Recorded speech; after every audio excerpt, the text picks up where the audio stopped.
But absolutely, I want to turn it over to Borough President Antonio Reynoso to really give us some words and speak about the importance of this process.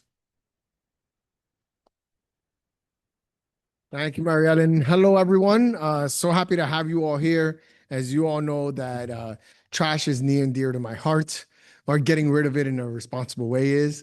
And I am happy to be here. And we've always tried in my time as in the city council to really expand the awareness of the importance of waste reduction and recycling and so forth. And it was always a challenge. But in the time, the city council, we got a lot of things done that were deeply meaningful for this city. And the SWABs and the solid waste management plan were two intricate or important parts of the work that we needed to get done, and it mattered. And now we have this plan, the SWAMP plan, for the next 10 years. And I just want to make sure that we get it right. Because even though we might be a few, we are mighty. And this is our guide. This is our North Star as to how we get there. And I want to make sure that we get it right. Also, not fretting. Like, it's okay. We got this. Enough of us do the right work and we affect meaningful change in people's lives. And we've done that for all those 8 years I was there. We made things happen. We moved it, and we're going to continue to move things. So I'm going to be a partner in that, as you all know. Lacey pretty much carried all that water when I was in the city council, and she's still here with me. So we know she's going to keep carrying that water and doing that work. So we still have a very trash-focused borough hall as well. So the one thing I want to highlight here is the waste equity work that we did is deeply important. Well, the waste equity work that we did was like the foundational piece to the work that we need to be doing to divert trash in a more equitable way. And the marine transfer, the vision, even in the conversations I had with then Commissioner Captain Garcia, was always to figure out a way to make the MTSs and like if we can tip private trash into the MTSs, they do it more efficiently. They work better. They're spread out all over the entire city, and would really speak to equity in the work that we're trying to do. So that's something we're going to be pushing. Again, everything here, by the way, we've already tried to do. I only had 8 years. If I had more, maybe we got them all done. But we got a lot of work to do. We didn't get everything done. The compost facility conversation. Capacity should never be a reason why we don't do something amazing and we don't do something great. And we have spaces and opportunities in the city to be able to get that done. And we have places. Staten Island showed us very quickly that we could be more efficient. We could do a better job. We could do more with the composting opportunity. And I just want to say that we haven't reached capacity even in Staten Island. And I just feel like this conversation about capacity, I think, is a scapegoat, is us running away from actually being able to do this work, because Staten Island and maybe one or two other sites could definitely handle the capacity of the work that we're going to get done. We are not going to do 100% conversion overnight. It's going to take time, but it doesn't mean we can't start trying. And I really want to start talking about expanding capacity, but not using capacity limitations as a reason why we can't get this done the right way. So we'll be talking about that. There was 15 years ago, co-digestion was like the rave, and we were all hanging out and having a good time. It's like mumble rap of the future. It's fun to listen to, but then, as you go through it, it's like, all right, is that real music? But no, co-digestion was real. We were working on it. It was positive. We thought it was the way to go. And then we learn, we grow, we evolve, and we find out that maybe it's not the best system to which we can do the work. And then what we end up doing is going back to the classics. It ends up being that composting is always the answer. That's just it. And it's okay. It's simple, but it's tried and true and does the work. So I want to make sure that, that people hear us when we say we understood the value and we were pushing for co-digestion in the past. And now it doesn't, we found a better way in composting, but also the natural gas conversation that we were having in the past never really came to fruition. The work alongside National Grid was falling apart and never really locked in. The ideas that we were going to do some equity work by allowing for North Brooklyn residents to get a discount in gas prices because we were sharing the burden or taking on the burden. None of that stuff came to fruition. And I think that it's important for us to be able to take time look at what we've done and do better every single time. And I think that the prioritization of composting is the way to go. Commercial waste zones. When we did commercial waste zones, we got it right the first time. And I believe that in her time, Commissioner Tisch, uh, because I think she wasn't in the conversations with us for 8 years, really hesitated and was concerned about some things that we thought about too much, too much. We spent so much time getting it right, and we dotted every I and crossed every T. We had everyone, businesses in the room. We had Carters in the room. Everyone was in the room talking about what needed to be done. We looked at all the mistakes that were done in other locations. We looked at we modeled on good behavior and the work we did in the future. And what happens? They put in one pilot program. It's a huge success. When we knew that the program that we had for commercial waste zones was supposed to be a one-shot deal. We were supposed to just implement the entire thing in one shot and then work for 6 months to make sure that whatever problems we have, we can fix. And that didn't happen. And this pilot program is just the slowest program that you could ever imagine. They're slow playing this so much, even though it's working. We need to speed up the commercial waste zone process and make it happen. Can you imagine that we do congestion pricing and we only do it up to 10th Street and then we do it to 20th Street tomorrow and then 25th Street? It's just not going to work. Like doing it all in one shot, letting people feel the shock in the beginning, but then doing what New Yorkers do, which is figuring it out every single time. I really think that there are people in this city that don't think that we are resilient, that we don't figure it out. You could cancel 7 train lines in one day in New York and everybody will still get to where they need to get to, because that's what we do. We always figure it out. We know how to navigate this city. And that's the same thing with small businesses, same thing with Carters, with unions, with everyone. So the commercial waste zone delays and the slow rollout, it's just not something we support. We're going to be putting pressure on Mayor Mamdani and the new head of sanitation, or even the current commissioner in sanitation, I think is more receptive of our concerns than maybe Tish was when she was there. But I do want to give her props. Like, she was trying to take on something that is enormous. And when something big is in front of you and you weren't there to create it, it could be something that really gives you pause. So I don't think that she was trying to hurt us in any way. I just think that she didn't see the vision the way we did. And also there was one issue that was put forth by her that actually worked out. We were reaching out to small businesses, and they were like 40% of the small businesses never replied to potential Carters and things like that. And what she did is that she gave them a Carter and split it evenly, gave everyone a Carter. And if you don't like your Carter, you can replace them whenever you want, but we need this trash picked up. So it's like a no objection. If you don't object, you'll keep the same Carter. If you object, you're allowed to get another one, but we couldn't go without picking up trash in the street. She put that together, and I thought that was a good change, but it's like what we want to do with the entire city. So I just want to make sure that people know that I'm not blaming Commissioner Tisch. I'm just saying that we could have done better. What else do we have here?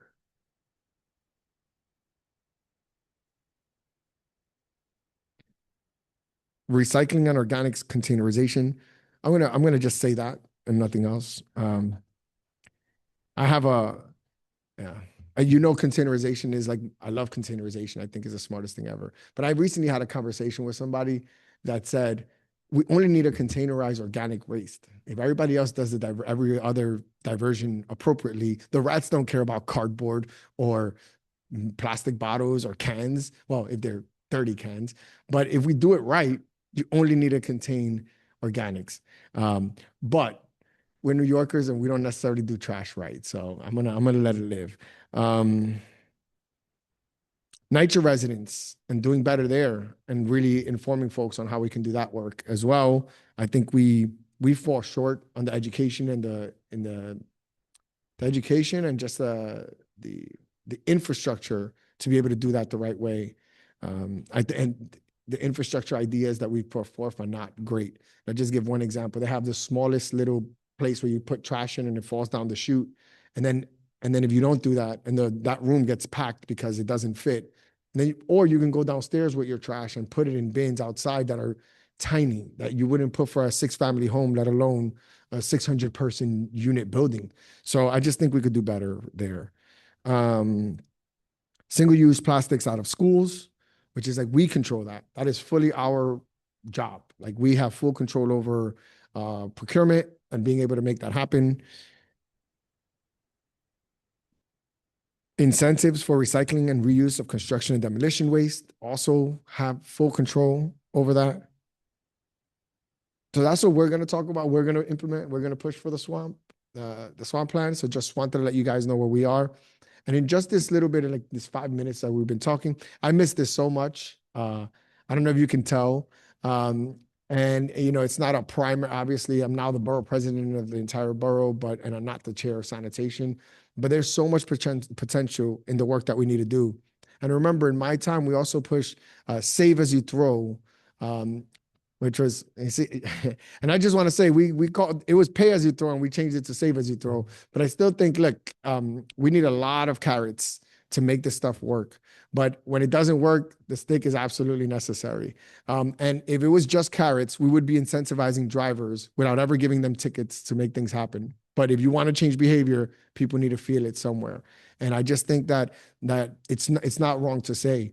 One, and then two, just moving sanitation, moving the work of sanitation to a utility is something else we had a conversation about as well. And look, we provide that service, and I want to provide as much service as possible, but the city of New York should be considering waste as a utility. If people are doing a good job helping the city out by diverting trash, by recycling and doing everything they're supposed to be doing, they should be rewarded for that or be recognized for that, and not stand next to somebody that just throws all their trash in one bag and just dumps it in the middle of the street. So that's how I feel. I want to end by saying, enjoy. Thank you all for coming. Like I said, we are mighty. The SWAMP plan of the last 10 years and the one before that, all meaningful changes because of what we set forth there. So it is our guiding light. Let's do right by it. And I end my speeches with a quote from the great Biggie Smalls, who says, "Spread love is the Brooklyn way." And I hope that you're feeling that today. Thank you so much. Appreciate you all.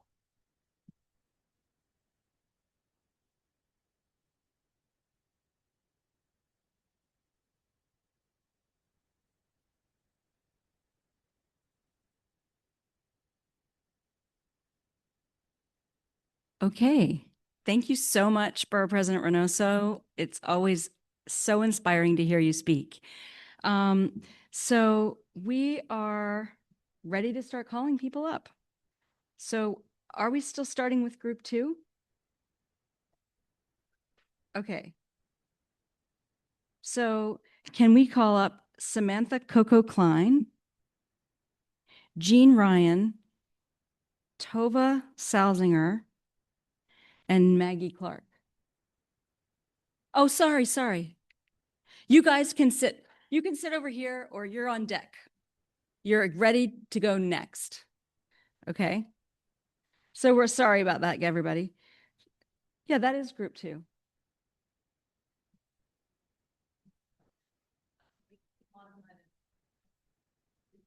Okay. So I was correct. And if anybody wants to dance while we do it. So you can, all those names that I just called, you can come and sit at the table.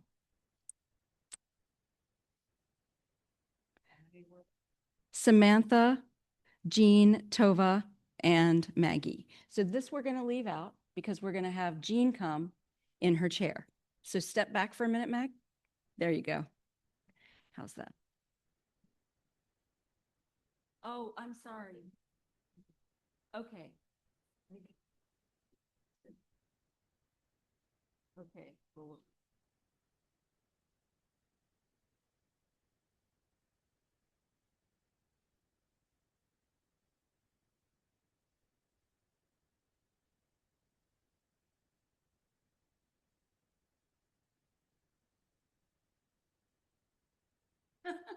So my apologies, but please stay there. And Danielle is going to call up right now, Yvonne Taylor, and then Joseph Campbell there to us from Seneca Lake before here.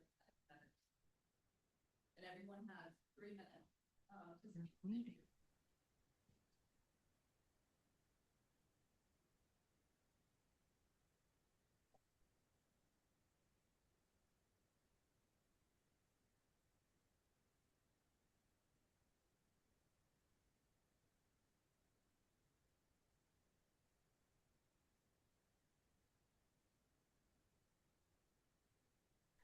Okay, Yvonne, you're up.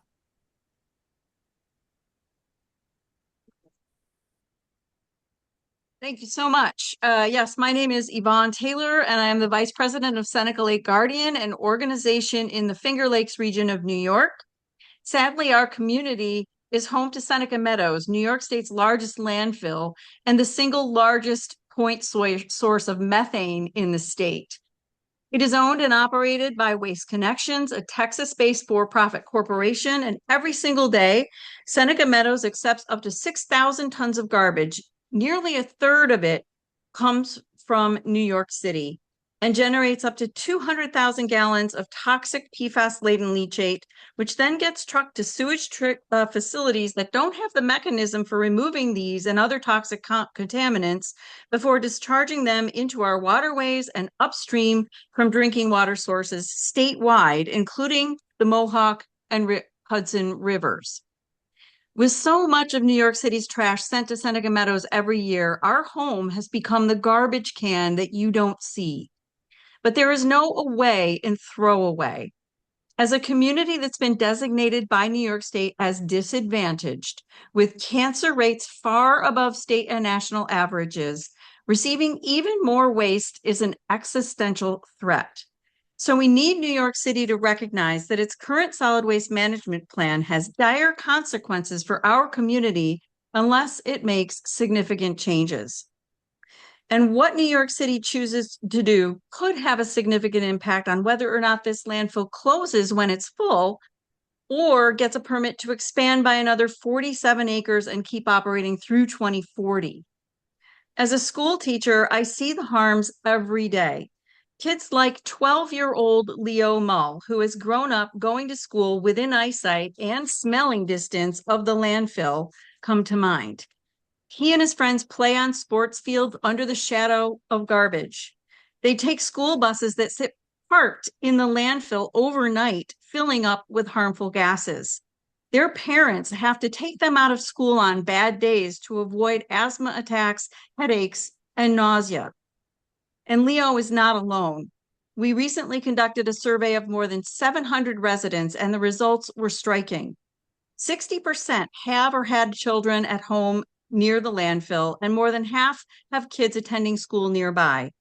Nearly 1 in 4 reported a household member diagnosed with cancer or heart disease since living near the landfill, and more than 1 in 4 reported asthma or respiratory illness. 42 reported miscarriages or stillbirths, and hundreds upon hundreds describe chronic headaches, burning eyes and throats, fatigue, brain fog, and difficulty breathing. Often the first thing we get asked when discussing the Seneca Meadows landfill is, if it closes, where will the trash go? But that is the wrong question. We should be asking how to reduce our trash in the first place. That means implementing waste management plans that reduce unnecessary packaging and single-use products. It also means better composting programs to keep organic food scraps out of landfills, which ultimately reduces methane pollution and creates local jobs and robust real recycling programs. These solutions are not only better for our environment and public health, but also the economy. Recycling creates an average of 9 times more jobs than trash. Reuse creates up to 30 times more jobs, and composting creates at least twice as many jobs as landfills and 4 times as many jobs as incinerators. Nationwide, recycling and reuse activities account for 681,000 jobs and $117 billion in economic activity. The state's DEC, Solid Waste Management Plan, explicitly calls for a circular economy to build a cleaner, healthier future. And nowhere is the opportunity to build that system more ripe than in New York City. When your city reduces waste, it protects real families, children, and businesses all across the state. But doing the opposite has tremendous harm on people who are too easily kept out of sight and out of mind, and we cannot be ignored. Thank you for the opportunity to speak today and for recognizing that where your waste goes matters. I look forward to reading a plan that benefits all New Yorkers, many of whom often bear the brunt of short-sighted and unsustainable waste planning. I hope you will choose to consider communities like mine while drafting your new solid waste management plan. Thank you. Thank you, Yvonne.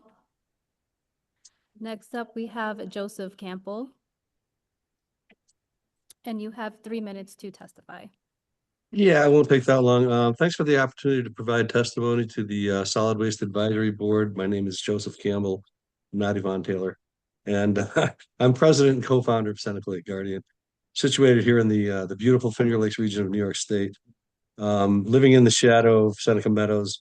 And Yvonne mentioned that the landfill is the state's largest single point source of methane emissions.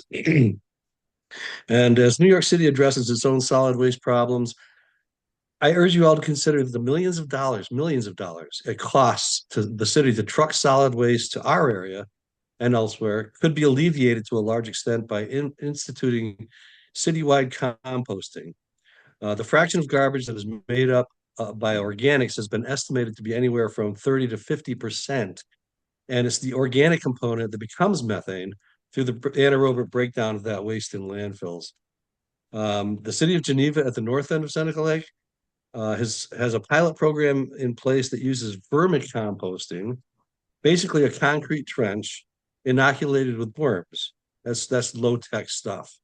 That turns the food scraps into high-quality compost that can then be used to amend soil. It's a beautiful circular closed loop that takes something that is normally tossed in the garbage and landfilled and turns it into a valuable resource that can be used to grow food. However, this only works if there is the political will to make it happen and to make it easy for city residents. Geneva is offering free compost buckets for households. And in New York City, it would probably be necessary to have curbside bins on corners where people can easily drop off the food scraps that they collect. They also provide larger containers for institutional generators of waste like schools, hospitals, and food processing facilities. This would be a win-win for the city, for the environment, and for communities like ours that are bearing the brunt of the throwaway mindset that has been the norm for decades. Again, thank you so much for this opportunity. Great, thank you, Joseph. Next up, we have Danielle Cooper.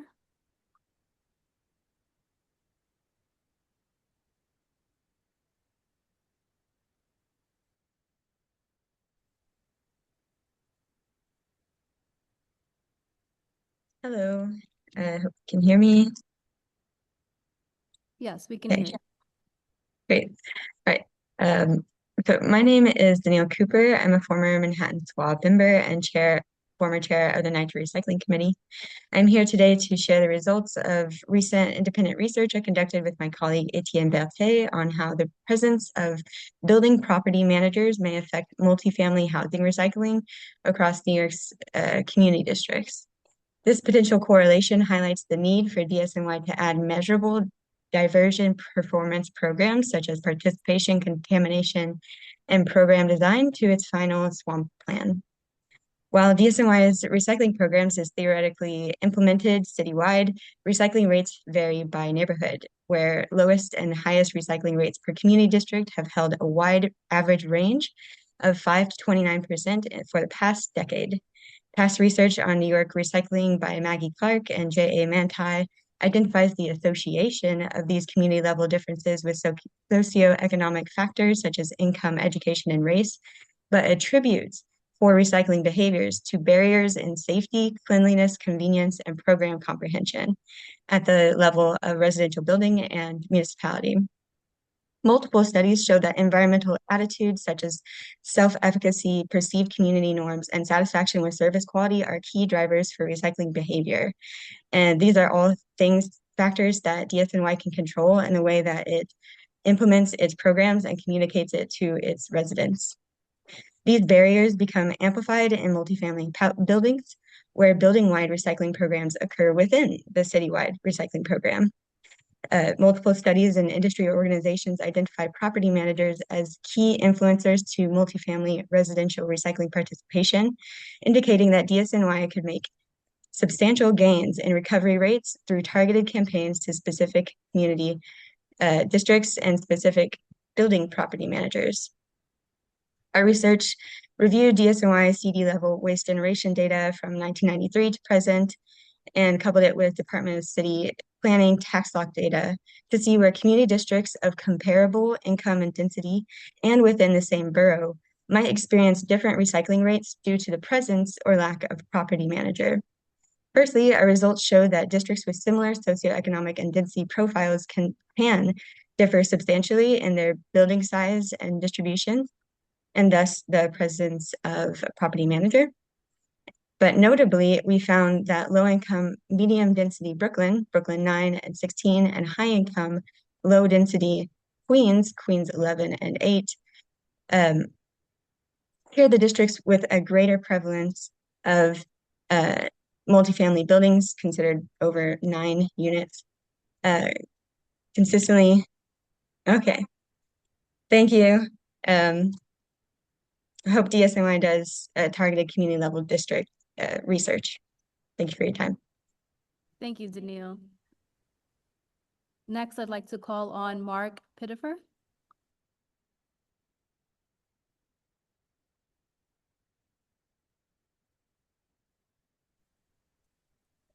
I think it says I'm still muted. Can you see me? We can hear you. And you can hear me. Okay. I didn't know there was 3 minutes, so I'm going to go as quick as I can.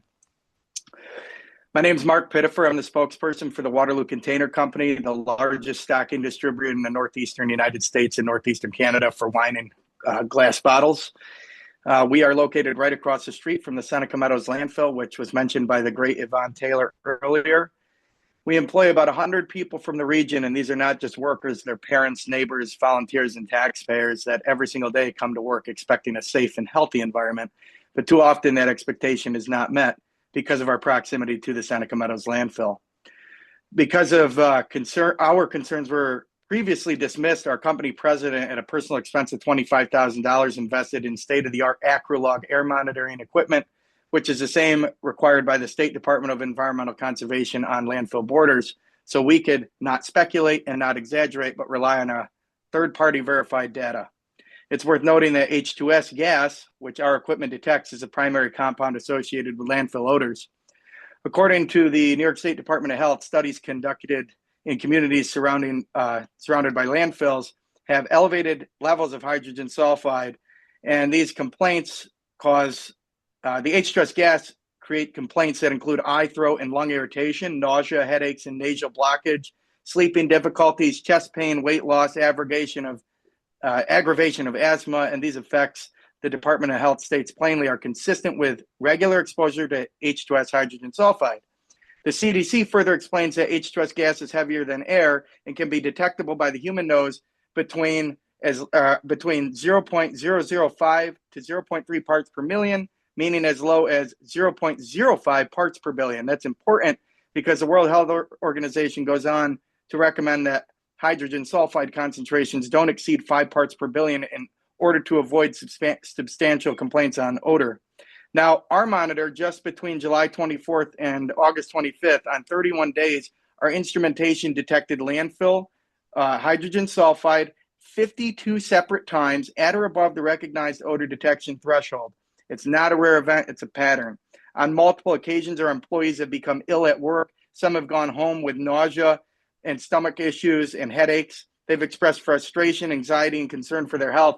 And these are hardworking people who want to do their jobs. They should not have to choose between a paycheck and their well-being.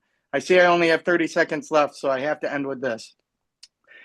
We're pleading to New York City to come up with alternative ways to reduce waste, because you're sending 36% of New York City's garbage to Little Seneca Falls, New York. We're the birthplace of women's rights, the inspiration for the movie It's a Wonderful Life, and we're right down the road from the birthplace of Memorial Day. We are the gateway to the Finger Lakes. This has to stop. Our backyard is full. Coincidentally, before we end here, Seneca Meadows is seeking a 15-year expansion, which would more than double their existing airspace. We're not anti-business, we are a business. We're not anti-progress, we try to innovate each day. But we are pro-health, pro-community, and pro-accountability. The Finger Lakes should not be the continued dumping ground of New York State. It's time to stop trashing the Finger Lakes, start exploring real alternatives, and protect communities that have given enough. Thank you so much for your time. And think about Little Seneca Falls when you make decisions. Thank you. Thank you, Mark. Next, I would like to call on Eric Goldstein.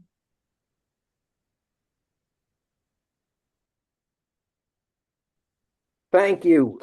Thanks to the SWABs, Mary Ellen Matt, to Borough President Reynoso, Lacey Tauber.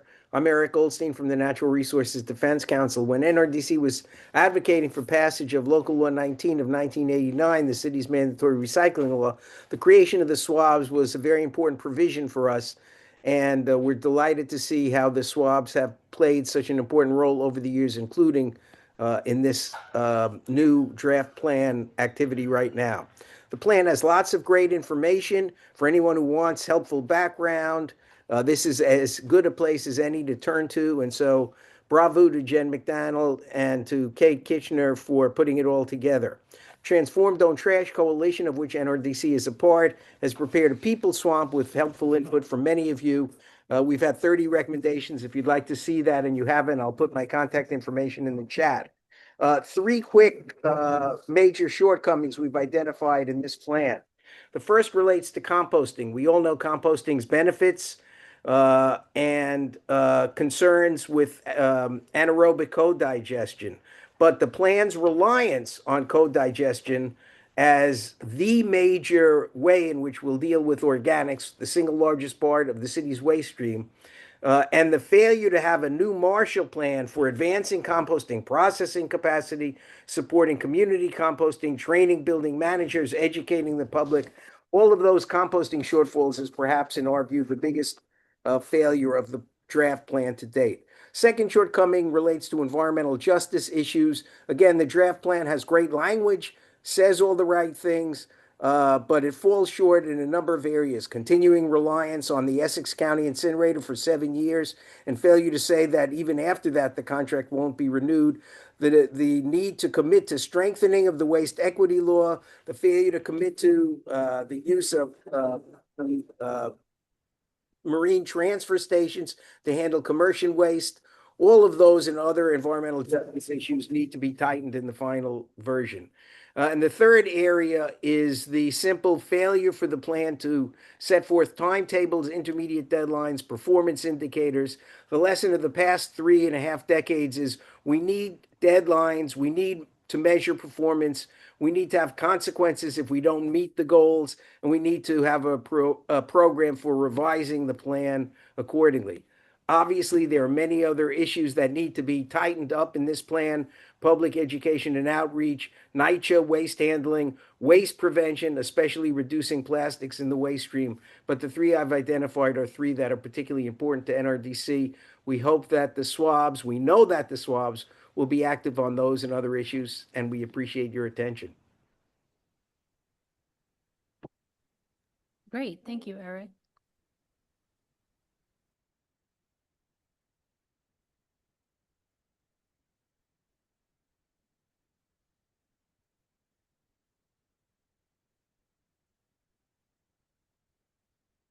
Thank you so much for waiting very patiently in front of everyone to our panel, our next group of speakers. Let's start with Tova Salzinger. We'll just go straight down.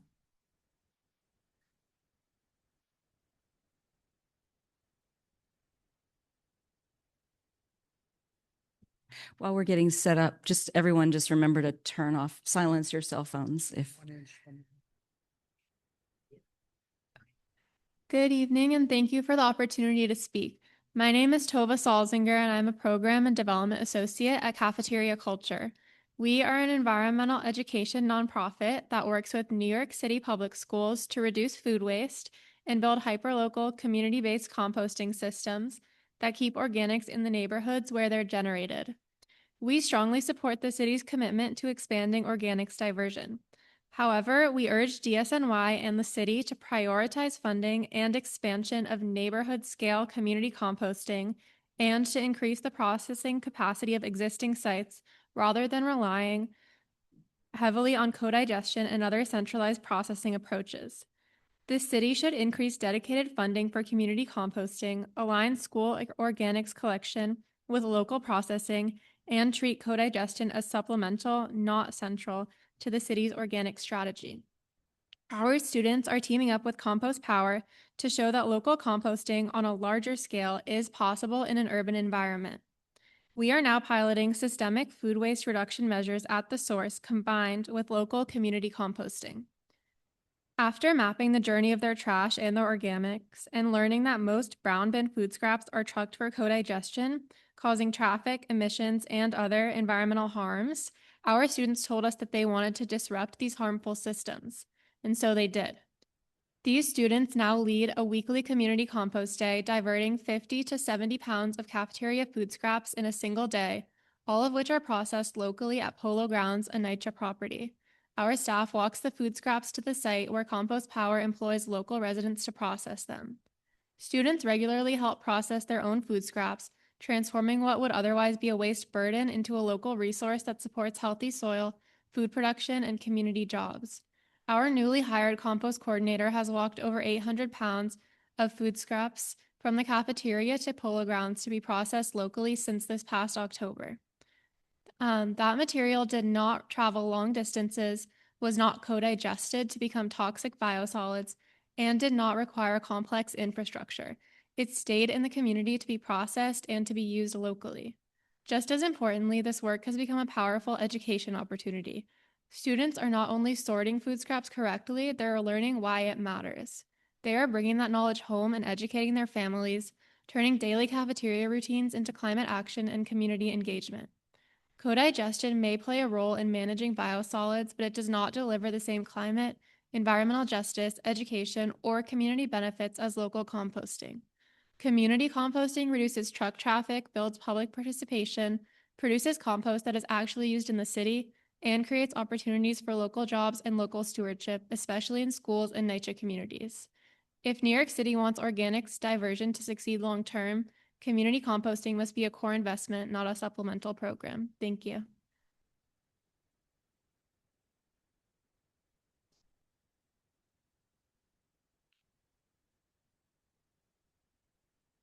I'm Maggie Clark, PhD, Chair of the Manhattan Solid Waste Advisory Board's Long Range Planning Committee, member of the Manhattan SWAB since its inception pursuant to Local Law 19 of 1989. We on the SWABs have been legally tasked by that law with assisting the Sanitation Department to maximize public participation in its recycling and related collection and processing programs. In the early years, prior to the citywide rollout of recycling in 1993, the Sanitation Department sought and got our input on educational materials and outreach approaches, which we gladly gave, and we would again if asked. In my doctoral thesis, 1990s, I learned that not everyone is motivated to participate in recycling programs the same way. Only the eager beavers read brochures, and they're only a small fraction of the population. Others get information from broadcast media, some pay attention to social media, others from friends, neighbors, and family. Some require repeated outreach of varying approaches. 1 or 2 brochures a year won't be sufficient for most. Reminders are necessary. Some people need targeted approaches to motivate them to participate. One size does not fit all. Some New Yorkers don't pay attention at all and require incentives to participate and fines if they don't. I co-authored a journal article that studied diversion rates by various demographic groups across the city and found that good participation is well correlated with higher income, education, and other demographics, over 80% correlation. The converse is also true. The city would do well to study, pilot, and fund these methods to maximize participation everywhere.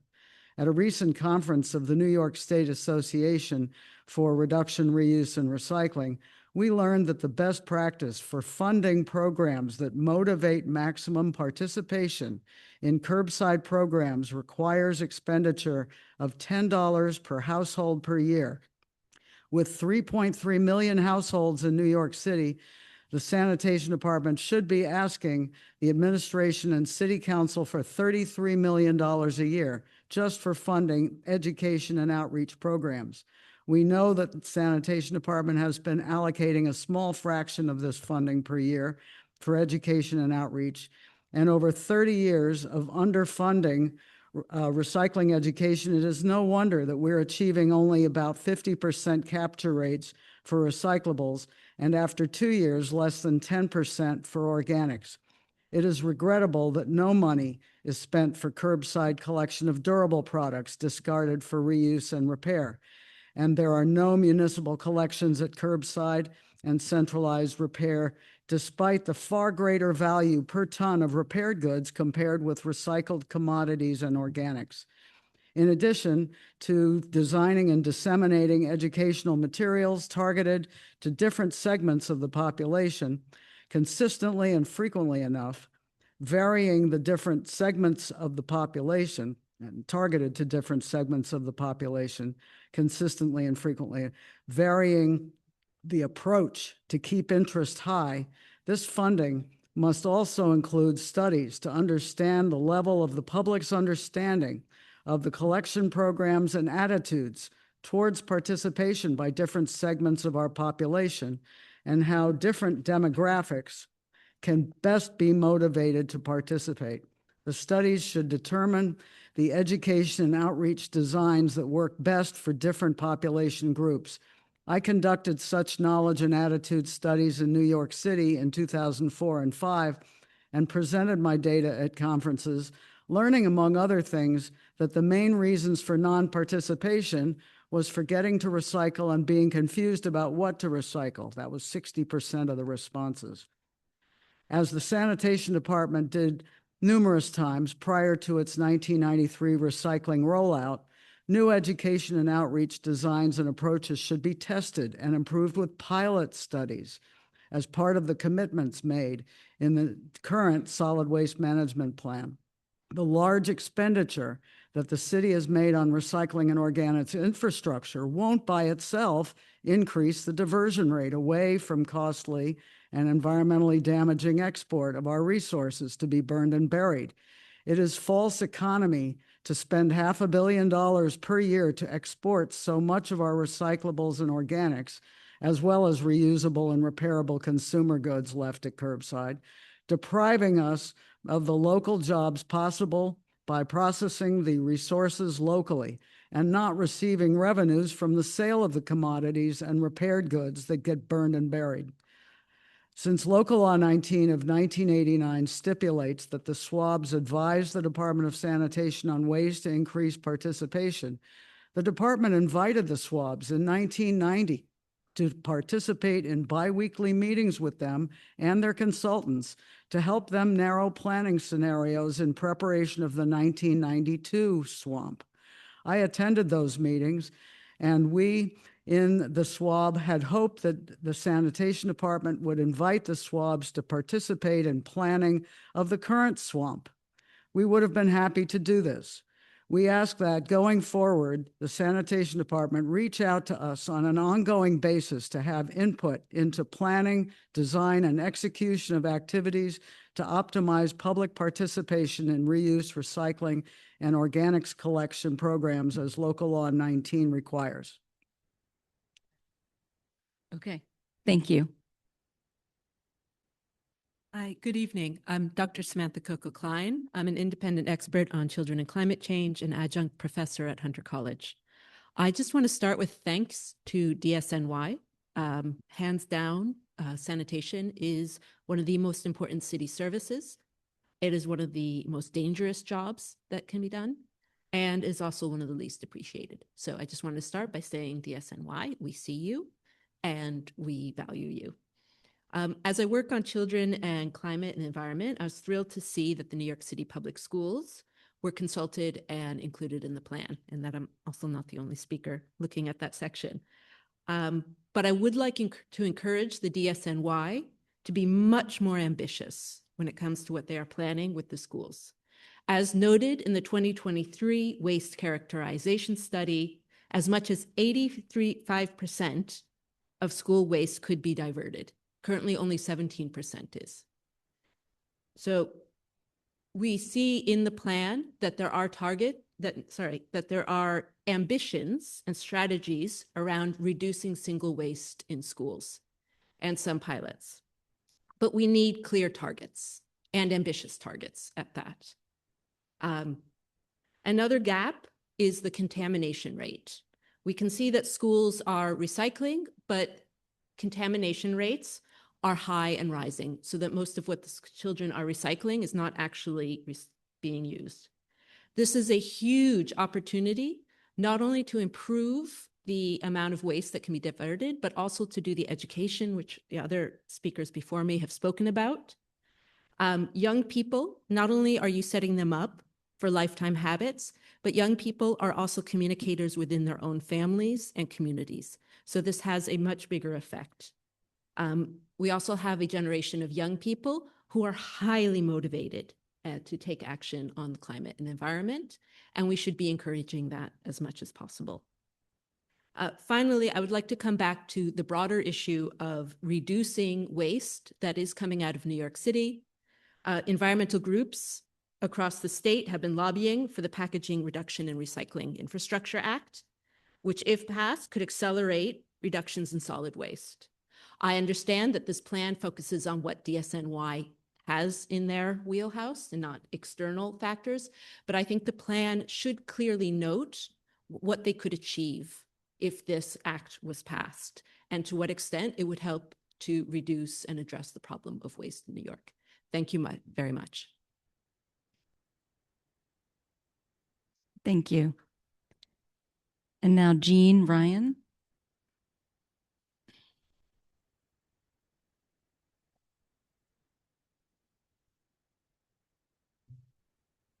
Hello. Sorry. It's cold out. I'm Jean Ryan. I'm a homeowner in Bay Ridge, a senior, a wheelchair user, and a disability rights activist, and I am an alum of the Trash Academy.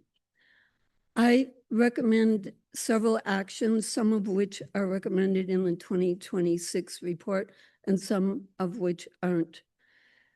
I recommend mandatory organics recycling and composting for everyone, and way more education about it for restaurants, residential, and big buildings.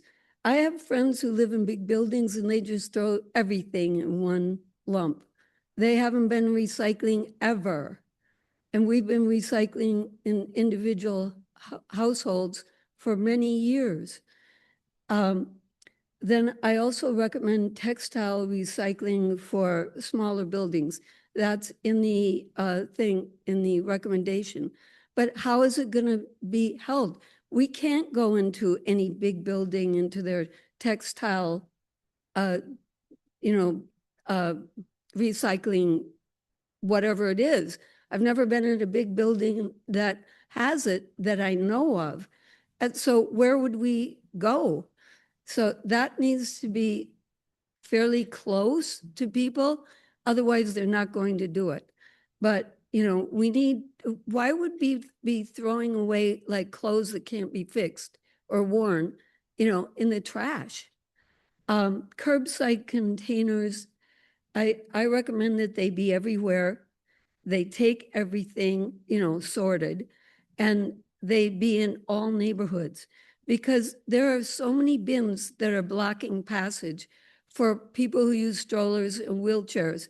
The other day, it was really windy, and a huge area was just full of bags of recycling. I could not continue on the sidewalk. I had to try to figure out how to cross the street to get where I was going. So, but bins are in the way.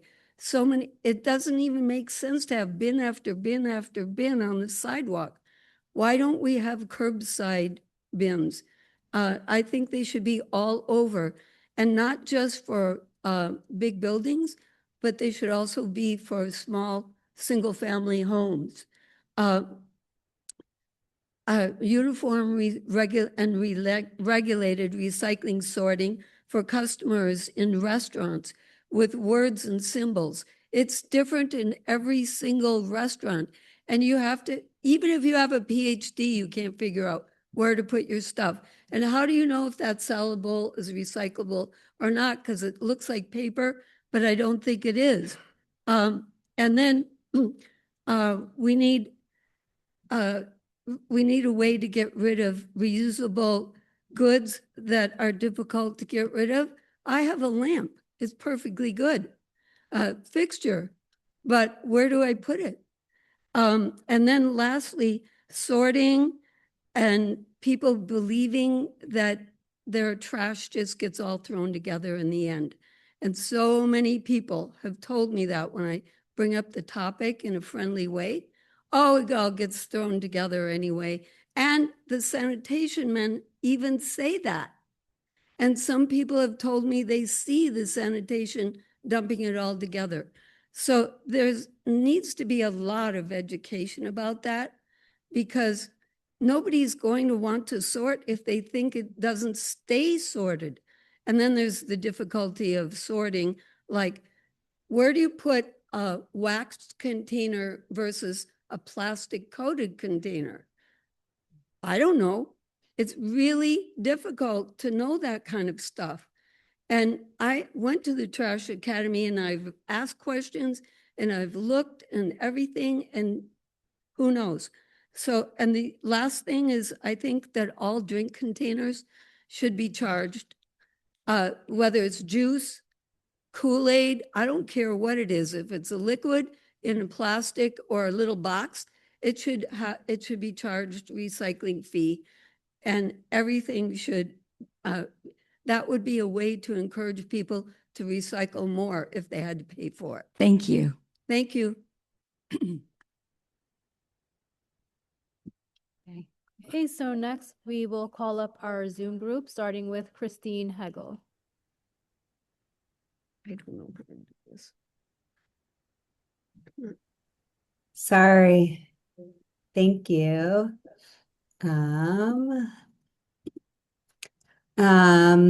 Thanks. Can you hear me? Yes, Great. can hear you. I'm Christine Hagel. I'm a member of the board of directors at Sure We Can and a member of the Alliance of Independent Recyclers of New York City. I got a text at 5:20 on Saturday morning from my friend Rex, who's a longtime canner in Brooklyn and the current elected treasurer of the Alliance. Rex had been out on foot since 1 a.m. collecting cans and bottles, which he does every night.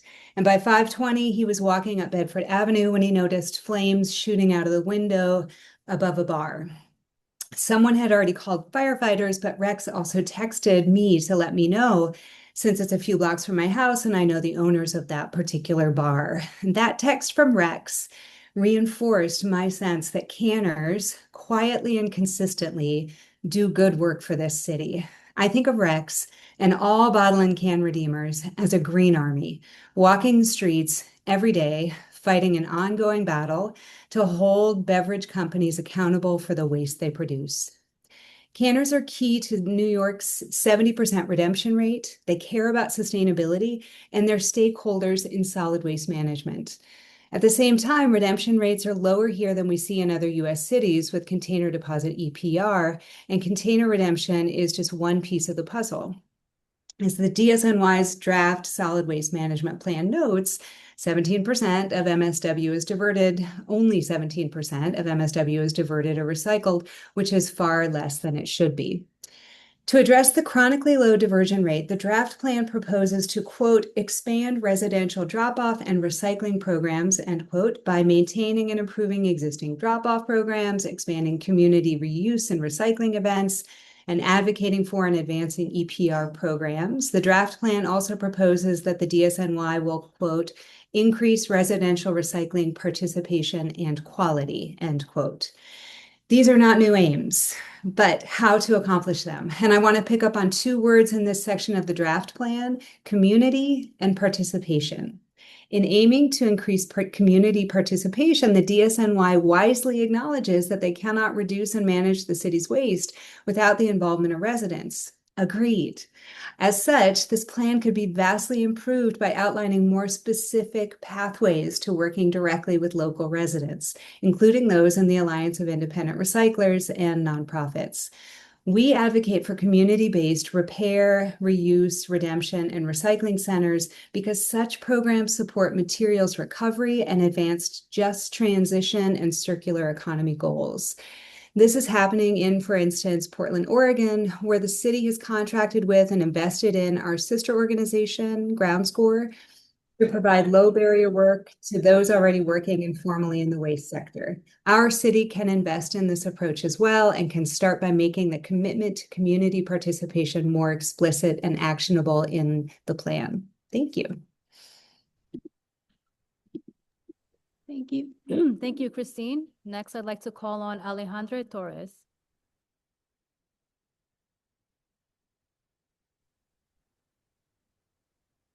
Everyone, thank you so much. I'm Alejandra Torres, Assistant Director of Advocacy and Organizing at the Ironbound Community Corporation in the Ironbound neighborhood of Newark. We are a community-based nonprofit organization with over 50 years of environmental justice expertise. So I would love to speak on behalf of ICC to strongly urge the SWAB'26 to commit the Department of Sanitation to waste diversion. The SWAB'26 must create a plan for the Department of Sanitation to invest in, increase accessibility to, and educate the public about waste diversion programs such as recycling, composting, organics collection, and waste prevention. Moreover, we emphatically implore the SWAB'26 to commit the Department of Sanitation to downsize and ultimately end its contracts with incinerators outside of New York City, such as the Reworld Essex incinerator in the Ironbound in Newark. The department must instead explore alternatives to exporting New York City's waste to overburdened environmental justice communities like the Ironbound. In the Ironbound, we live with intense air pollution every day. It's one of the most overpolluted and impoverished neighborhoods in New Jersey. 1 in 4 children have asthma. Ironbound neighbors face severe health stressors because of their proximity to multiple polluting facilities like the largest wastewater treatment plants on the East Coast, hazardous waste facilities, warehouses, the port of Newark Elizabeth, the airport, over 100 brownfield sites, the Passaic River, which is the longest Superfund site in the country, and of course, the Reworld incinerator.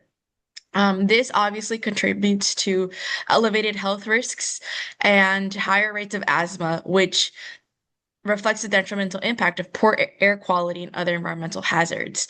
The largest garbage incinerator in New Jersey is the Reworld Essex incinerator, which is a mere yards away from residential homes, and it's one of the biggest polluters in New Jersey. For example, compared to other New Jersey major facilities with air permits, Reworld Essex is the #2 emitter of arsenic, hydrogen chloride, mercury, and nitrogen oxide, and the list goes on and on.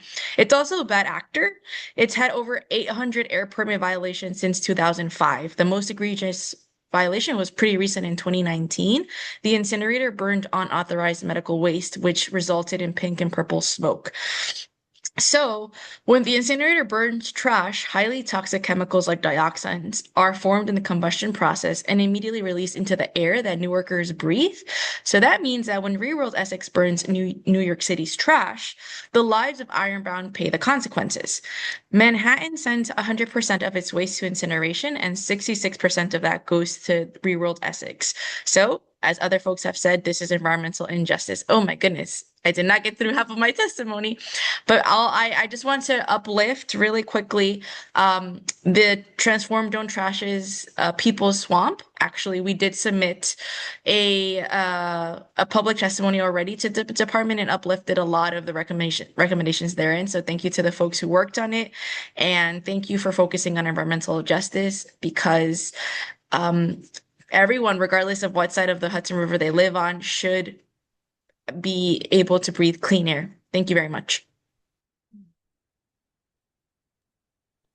Thank you, Alejandra. Next up is Anna Sachs. Hi, thank you to the SWABs for hosting this. Waste prevention and reuse programs are essential to building a sustainable, regenerative waste system for our city. Yet within DSNY, they are consistently overshadowed and under-resourced. Waste prevention and reuse do not feel central to DSNY's mission, which has traditionally focused on collection and disposal of waste, snow removal, and street cleaning. As a result, these programs are often left to a small number of staff who simply do not have the financial resources, staffing, or agency required to make the changes we need. Additionally, because these programs are embedded within DSNY yet not core to its operations, they remain particularly vulnerable to budget cuts and agency reorganization. The Bureau of Recycling and Sustainability was dismantled under Commissioner Tisch, and community composting funding was cut. For these reasons, I believe that all waste prevention and reuse programs should be carved out of DSNY and moved to its own office or even department of circularity. Initiatives should include, for the school level, develop and implement a plan to switch New York City's 1,800 public schools serving nearly 1 million students from single-use to reusables, and in the process saving at least 1 million single-use items per school day. Reduce cafeteria waste by switching from individual milk cartons to bulk milk dispensers and establishing share tables. Work collaboratively with schools at the end of the school year to create reuse systems for school supplies, books, furniture, and more. Build little free libraries at each school to conveniently recirculate books during library reading. Place textile collections at schools to collect unwanted clothing from lost and founds and clothing drives, and help donate unwanted but usable school furniture. On the corporate level, require that restaurants with sit-down spaces and corporate cafeterias offer reusables. Require that stadiums, theaters, and other large venues have a reusable cup option. Increase the number of water bottle fountains at stadiums, theaters, other large places. Transition from demolition to deconstruction practices, support thrift stores and managing donation overflow, require movie sets to rehome usable props, costumes, and set pieces. On the residential side, create protocol for rehoming or otherwise properly disposing of belongings in elderly homes once a resident dies. Pilot a monthly furniture collection day where residents can set out unwanted furniture, and provide support for residents with unwanted items. On the government side, create community reuse centers that host events around repair, dyeing, upcycling, and swapping. These could double as supply centers for schools and nonprofits, similar to Materials for Arts, ensuring at least one in each borough. Host monthly community swaps in each district, increase lending libraries, increase access to public water fountains and bottle refill stations. Identify potential sources of government waste in advance, like closing down shelters or dismantling dining sheds, and develop reuse plans beforehand, and strengthen and support existing local circular climate programs such as Billion Oyster Project, community composting, cloth diapering, and mattress recycling. Thank you.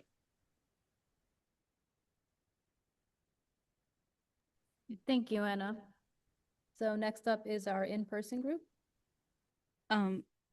Is it possible to call Ryan Castalia? He has a time constraint. He's online.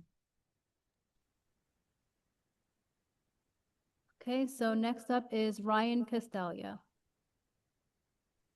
Hi there. Thank you so much for accommodating me. My name is Ryan Castalia. I'm Executive Director of Sure We Can, a Brooklyn-based redemption center and nonprofit serving independent recyclers, or canners. Thanks so much for the opportunity to speak today. A person only needs to glance at the news or look outside to understand the vast scope of the waste problem we face and the steep responsibility the city has in ensuring the safety, well-being, and success of its people in the daunting months and years to come. The consequences of inaction are evident and not just cosmetic. Many New Yorkers are in real danger of losing their lives or livelihoods. Small businesses and independent workers across the city are abandoning the work of the circular economy because their income, controlled by the law, is simply insufficient. You might think this incredible urgency would translate into swift action, yet the city struggles to support even the simplest, most effective, and longest-standing recycling system in our state, the bottle bill, and the workers who drive its success. Though the SWAMP mentions container deposit redemption as a key way New Yorkers recycle, in practice, the city has shied away from acknowledging or cultivating the value the system and those who participate in it offer to our communities, ultimately resulting in diminished outcomes for New Yorkers. All DSNY proposes around this key issue is to monitor state policy. As someone who lives and breathes this issue day in and day out, I can give them a head start on that. The bottle bill works, period. It's demonstrated its efficacy continuously for decades, and it's the best recycling system we have. resulting in the diversion of millions of tons of waste and vast reductions in litter in our communities without cost to taxpayers. It's a mechanism for environmental justice, creating a low barrier way for marginalized people from all kinds of backgrounds to become independent recyclers who work, contribute to their communities, and earn a livelihood. Professional canners are invested in their communities and return to the same places, and for this reason, they don't tend to leave a mess when they gather recyclables. The bottle bill even saves the city money by diverting heavy waste that would otherwise have to be trucked around by DSNY or private haulers. All of these benefits are hopelessly out of sync with the neglect that the system suffers. The bottle deposit of 5 cents hasn't risen for over 40 years. That means that participation in the system is not properly incentivized, resulting in a lower return rate and poorer recycling outcomes. It also means the tireless workers who pick up the bottles and cans that others throw away haven't gotten a raise in decades. Today in New York City, canners earn on average $5 an hour, less than a third of minimum wage. Though the bottle bill is a state law, the city is not powerless to improve conditions in order to set the system and the workers who participate in it up for success. First, NYC should insist that the state modernize the bottle bill. Beyond advocating for the legislature to take action, the city can bolster the system in many smaller ways, like acknowledging the efficacy of it through DSNY and encouraging people to participate in it. Containerization is another big issue. Canners are not rats and should not be locked out of the containers that they depend on in order to access income and improve the city's recycling outcomes. If this paralysis continues, all New Yorkers' lives will continue to be severely affected. We're not talking about reinventing the wheel. This system works and works well. New York City can't afford to take it for granted any longer. Thank you. Thank you, Ryan. Thank you. Now we're going to call up some folks in the room. Brigitte Charlton Vicente. I thought I saw her. Yay! Okay, come on up. Sorry. Also we have Kiwi Callahan. Rachel Cerruti Choi. Did I say that right? Okay. And just those three, I guess, this time.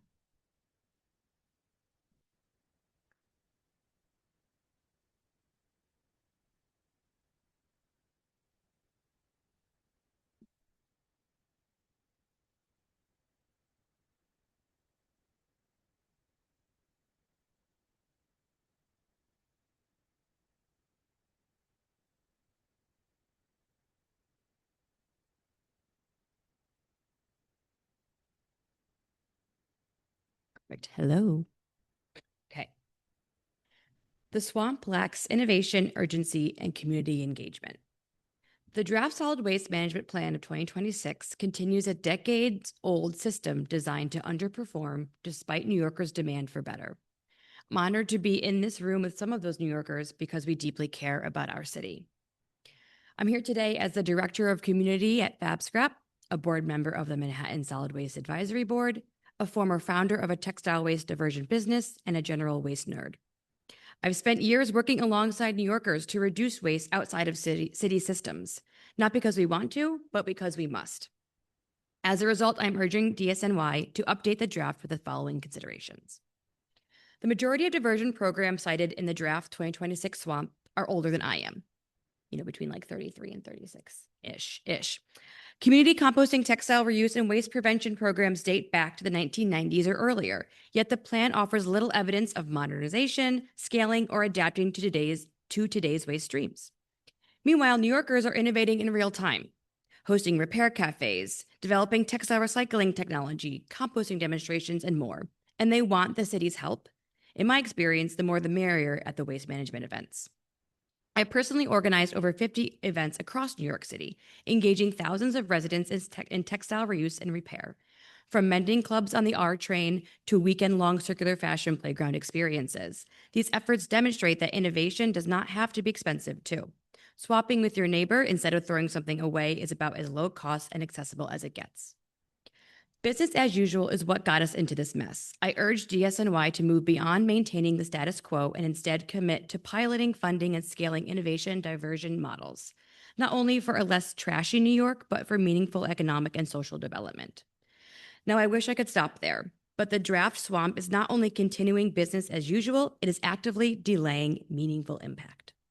The plan relies on incremental improvements, long planning horizons, and seemingly no awareness of the current climate crisis we're in. Instead, it leans on language like continue to explore, evaluating opportunities, build on existing programs, and as capacity becomes available. What are you waiting for? The science is not new. As Tatiana Schlossberg explained in Inconspicuous Consumption, climate damage is already embedded in the systems we use every day. Delaying action doesn't slow harm, it locks it in. Systems that delay change are actively worsening outcomes.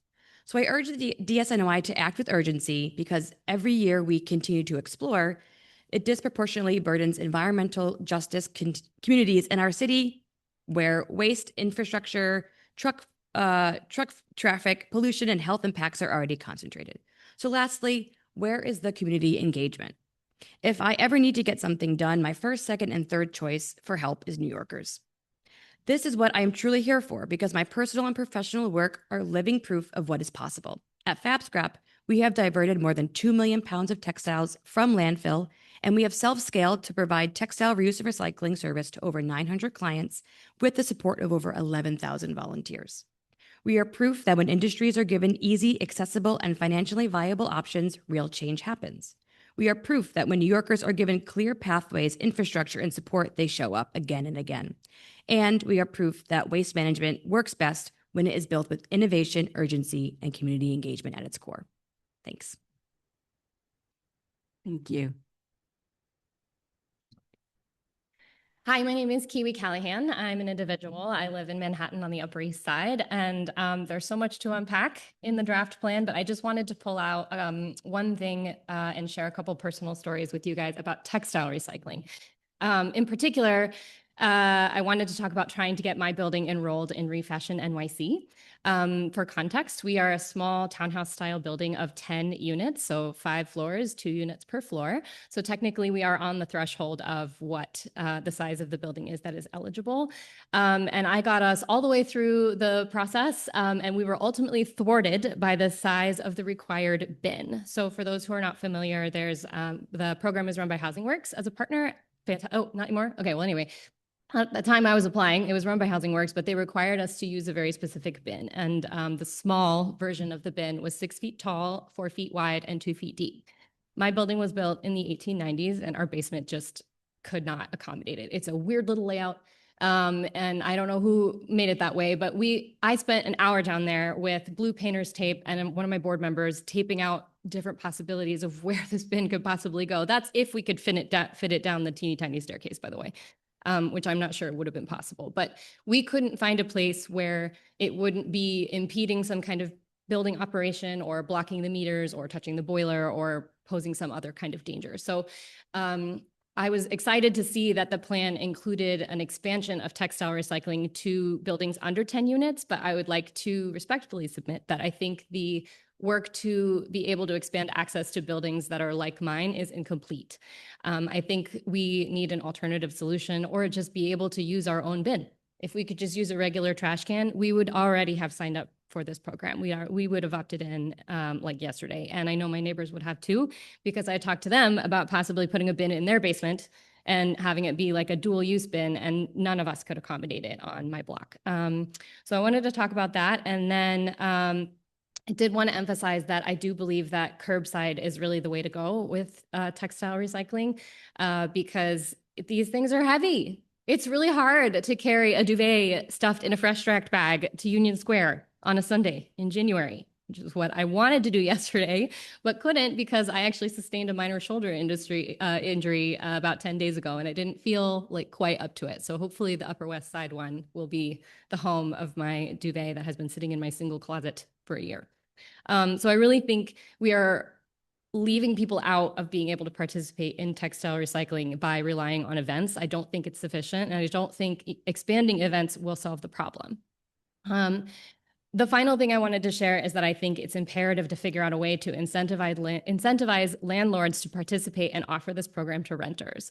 I'm fortunate enough to own my apartment now, but I spent 15 years renting before this. And I, honest to God, cannot think of a single landlord who would have taken my phone call about opting into textile recycling and created more work for their staff, let alone said, yeah, that's a fabulous idea. Let's do it. Like, I will go through the paperwork. I will contact the DSNY. I will figure out how to get the bin down the creepy staircase. Like, I don't think there's very many landlords who are going to do this of their own volition. So if we really want to scale this program and actually divert this waste, I think we have to figure out a way to make sure the landlords get involved and it's available to renters. Thank you so much. Thank you.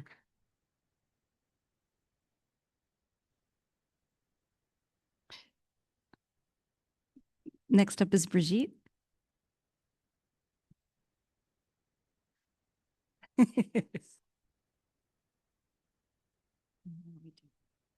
Thank you. My name is Brigitte Charlton Vicente. I'm the founder of Inner City Green Team, Economic and Environmental Development, and I'm also a lifelong NYCHA resident. And today I'm speaking from both lived experience and over a decade of frontline environmental justice work. 1 in 17 New Yorkers live in NYCHA housing, yet nearly 40 years after New York City passed its recycling law in 1989, NYCHA residents are still excluded from equitable access to recycling services. This is not because residents don't care, but because of outdated infrastructure, poor bin placement, capacity challenges, and decades of underinvestment in sustainability solutions within public housing. NYCHA is home to nearly 500,000 residents, making it one of the most challenging environments in the city to implement effective recycling.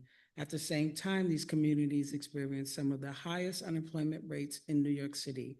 56% of working age residents report no income from employment, with an estimated 100,000 residents without jobs. Recycling, when done right, is not just a waste issue, it's a workforce and equity issue. My journey began in 2006 when I thought I was doing my civic duty by recycling in my development, only to witness those recyclables was being thrown away. The realization led me to organize. I activated the Resident Green Committee at Mud Haven Houses, conducted door-to-door outreach, held community meetings, and partnered with local organizations to mobilize residents. Out of this work came the Right to Recycle Collection Initiative, a resident-led door-to-door recycling model designed specifically for public housing residents. We won a pilot to conduct the recycling program in Brownsville, Brooklyn, and in 4 months, recycling went from 0 to 8%, and we collected over 16 tons of recyclables. For more than 14 years, Inner City Green Team has worked to cultivate climate awareness and waste equity on NYCHA campuses. Our door-to-door service model combines on-site education, resident engagement, manual sorting to reduce contamination, and paid green jobs for residents. To date, we have diverted over 125 tons of materials, created local employment opportunities, expanded textile reuse, food scraps diversion, rodent mitigation, e-waste collection, and food rescue programs, while building trust and accountability within the community. What sets Inner City Green Team apart is that our model goes beyond waste diversion. It delivers a system change. There is no other door-to-door recycling model operating at this scale in New York City public housing. Today, we respectfully urge DSNY to take the following actions: clearly identify and disclose the recycling strategies currently implemented on NYCHA campuses, execute formal MOUs between DSNY, NYCHA, and community-based implementers, create a dedicated budget line to fund resident-led recycling models like Inner City Green Team, fully invest in programs that combine on-site education, meaningful resident engagement, and workforce pathways. Track and publicly report Local Law 49 of 2017 compliance metrics, including participation, contamination reduction, and diversion rates. New Yorkers are constantly asked to do their part, yet NYCHA residents are denied the tools to succeed. As Albert Einstein said, insanity is doing the same thing over and over again and expecting different results. Without intentional investment in community-based solutions, the city will continue to reinforce inequities instead of dismantling them. Thank you. Thank you so much. Great. Should we go online now? Yep, so back to our Zoom group, starting with Lou Reyes. I'd like to call on you to unmute.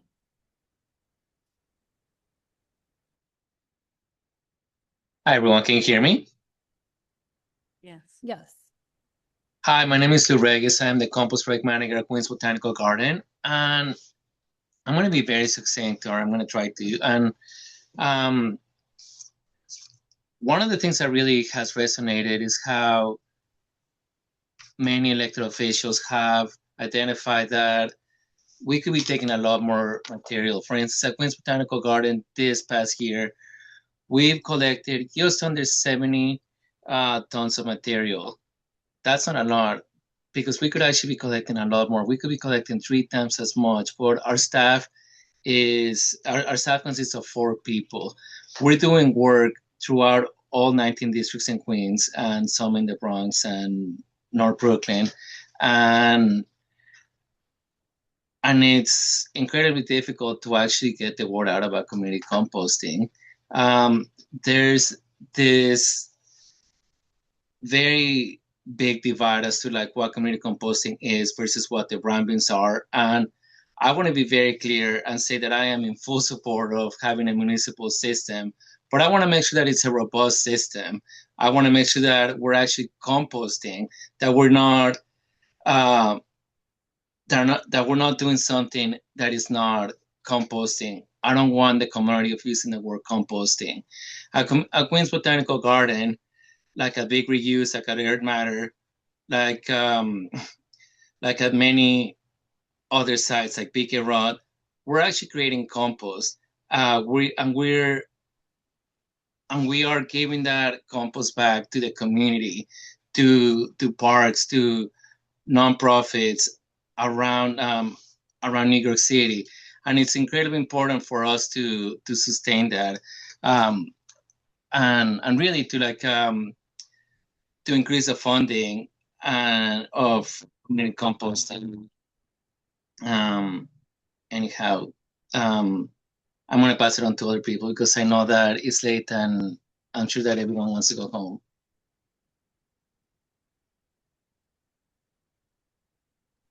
Thank you, Lou. Next up, I'd like to call on Pearl Eggendorf.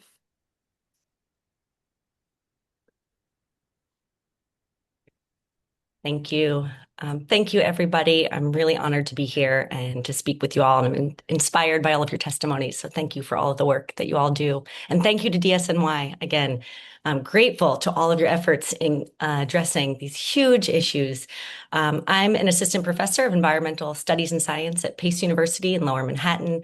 I received my master's and PhD from CUNY Graduate Center and Brooklyn College, and I've been conducting research on urban soils and compost for over a decade. As someone born and raised in New York City, I care deeply about the well-being of the people and the environment of our city, as I know we all do, and we care about our neighbors in other neighboring areas as well, of course. So I want to focus on 3 interrelated topics. 1, prioritizing turning all organic residuals into compost, not biosolids, and expanding permanent funding for composting jobs. 2, allocating funding for laboratory testing of compost and biosolids and making sure that these data are publicly accessible. And 3, prioritizing environmental justice, not just in word, but in action by reducing the presence of waste transfer stations in EJ neighborhoods, specifically in the South Bronx, Southeast Queens, North Brooklyn. But of course, there are others. So first and foremost, I support the plan's emphasis on organics diversion and recovery, but all of the 36% of residential waste that could be composted should be composted. So how do we do this? We need to fund these education and outreach jobs, right? And of course, I've heard others say there's not a one-size-fits-all model, but that current rate of 10% diversion is not acceptable. So we need to fund these coordinators, and we need to make sure that we reduce the volume, that 36% of volume going to landfills. We can do this, right? We need to protect those EJ communities who then could receive that landfill trash or incineration. And we need to reduce that. So again, most importantly, though, that compostable material should be turned into compost, not biosolids. As we all know, the benefits of composting, I'm sure, right? For green infrastructure, climate adaptation, urban agriculture, limiting exposure to urban soil contamination, and STEM education, it's of the most tremendous value. Ecosystem service assessments and efforts to quantify the cost savings can't account for the true value of making compost, using compost, and the well-being that this material provides for the human and more than human communities of cities. But essentially, mixing this clean food waste with the material that enters wastewater treatment plants will contaminate the food waste, rendering it potentially unsafe to apply to land. The benefits of generating methane from the food waste pales in comparison to the benefits of actually turning that food waste into high quality compost that can be used to support all of these amazing things that compost does. I'm going to go ahead and just say that in New York City, we have something called the Clean Soil Bank. I've been conducting research on this program since 2014. If you want to read papers on how we actually have a material to cover contaminants, increase, green spaces, with this Clean Soil Bank, but it needs compost. And not all composts are created equally. We have data that show that DSNY's compost at Fresh Kills is not as supportive of plant growth as community composting. So happy to talk about that further. And my time is up, but I have written testimony. Thank you all for all the work you do. Thank you, Pearl. Next up is Erica Berman. Hi, I was wondering, because Nolan is next and he has a time constraint with a 6:30 meeting, if we could switch spots if he's still on. Sure. Okay, great.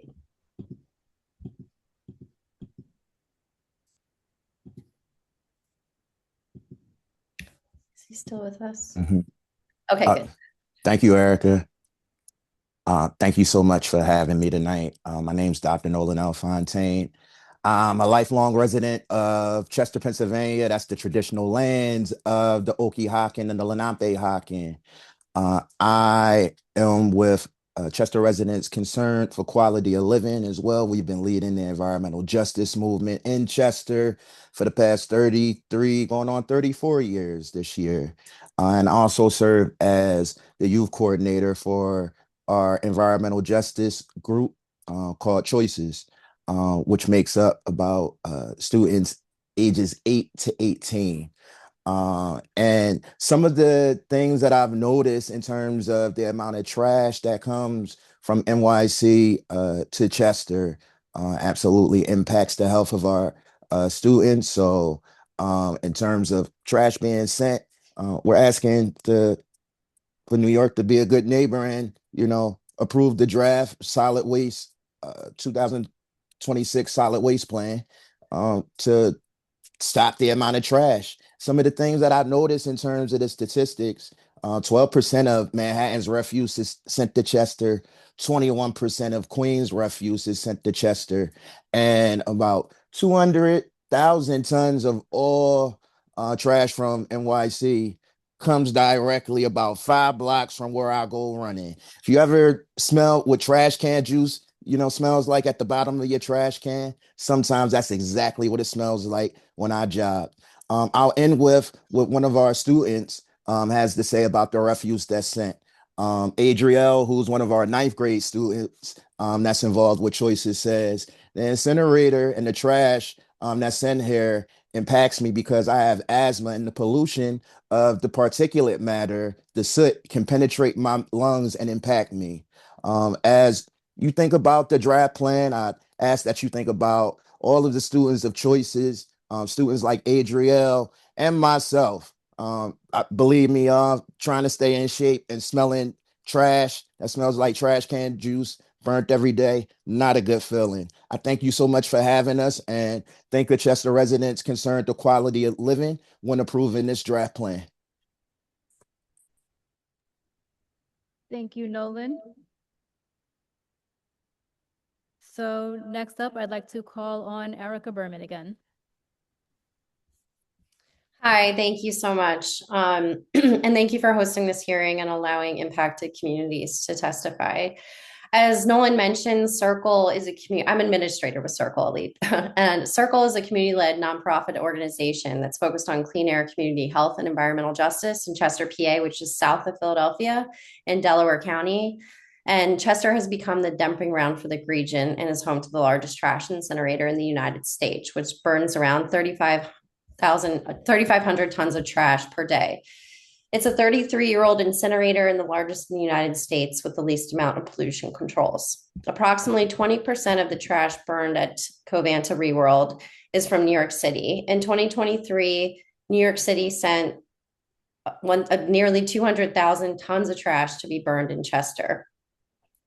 We are disappointed by the DSNY's plan to continue things as is for the next 10 years with continuing incineration.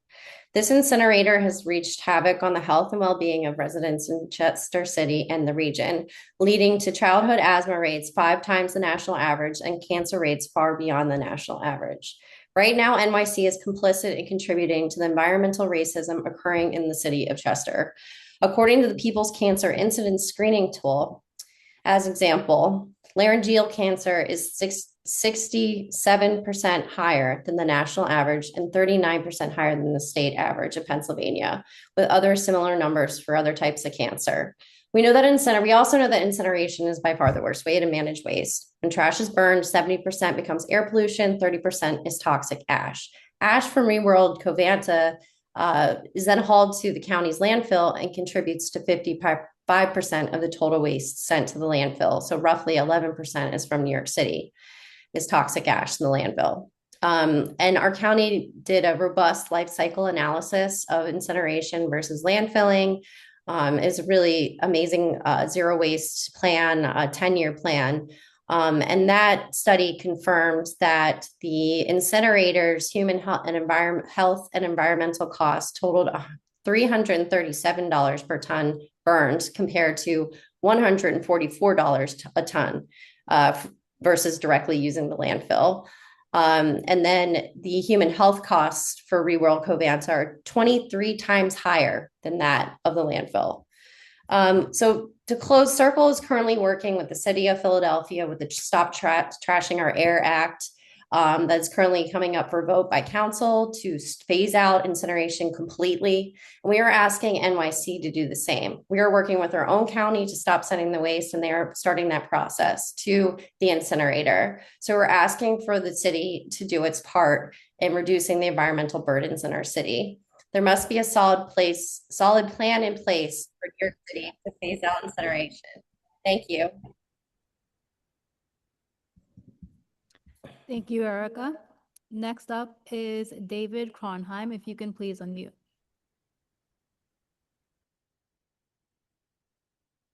Hi, before I start, this event was advertised either on email or your website as be in 5 minutes. I've written some stuff. It'll take me about 4.5 minutes. I would like 4.5 minutes to talk. Is that all right with you? If you can keep it closer to 3 minutes, that would be great, as we have other folks that have to speak. Try. Okay. Name's David Kronheim. I was born in Brooklyn. I went to public school there. In 51, New York City law required new apartment buildings over 3 stories to have on-site incinerators. These incinerators often lack pollution controls.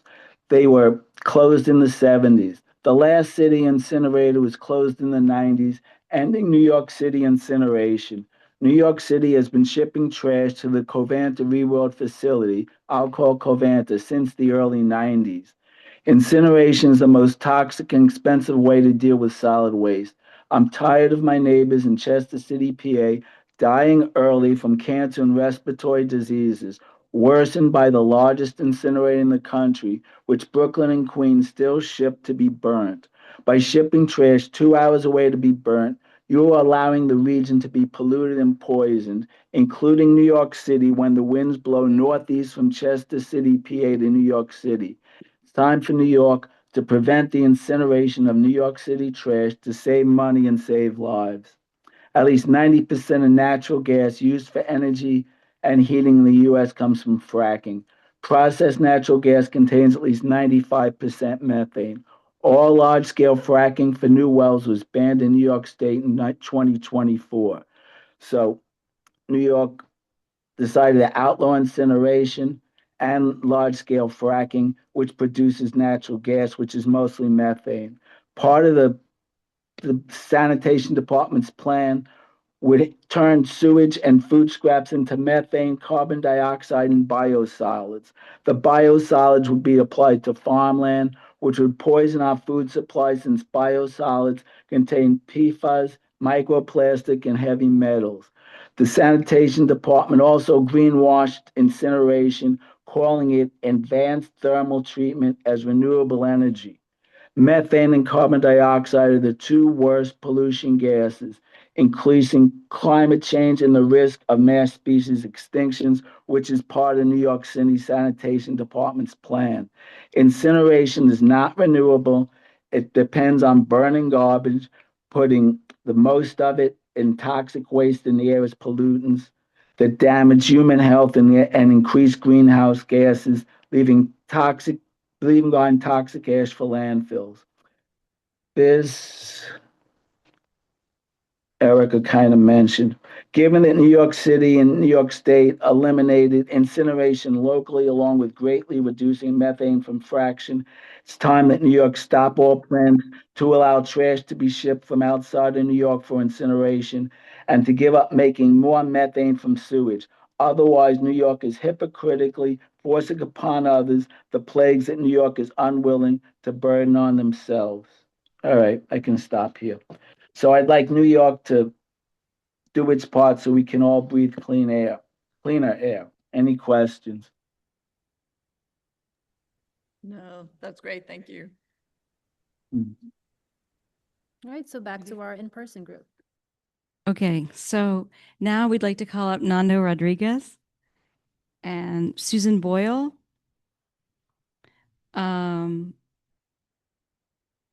Audrey Jenkins. Patrick Lindwall.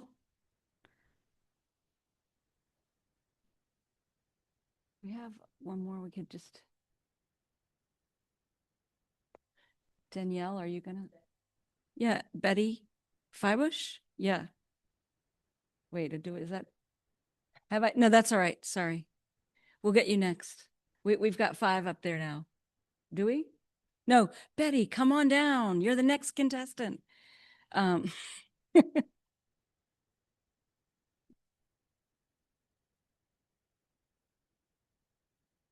Okay. Should we start with Betty?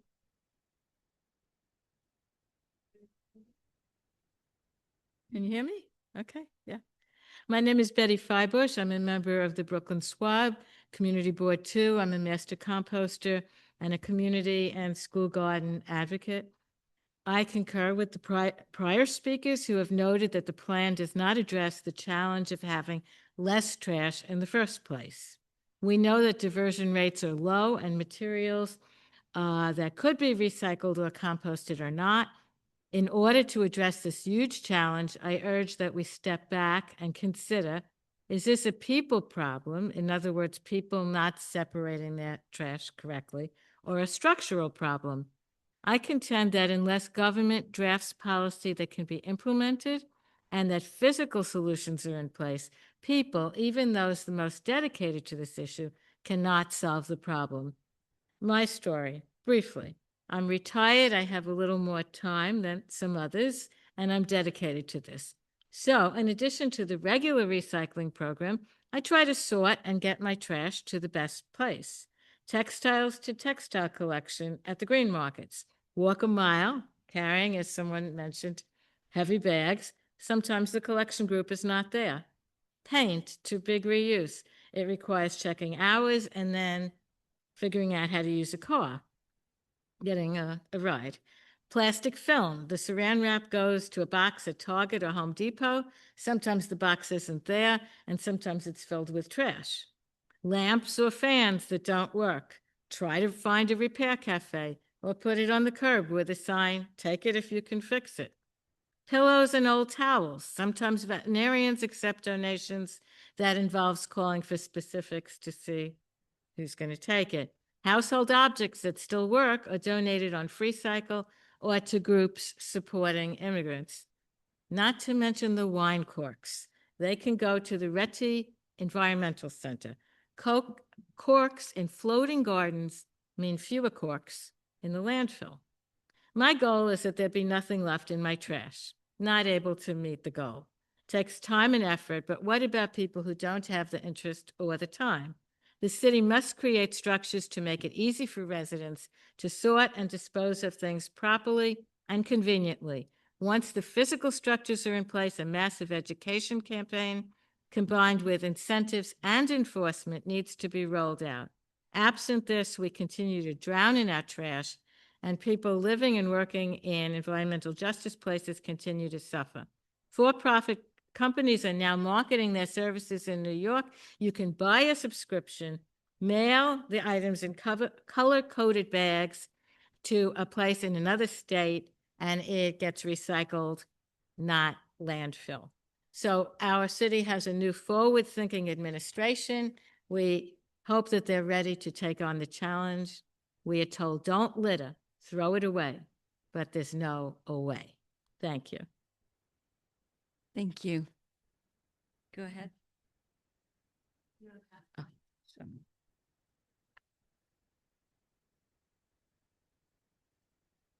Hi, my name's Susan Boyle. My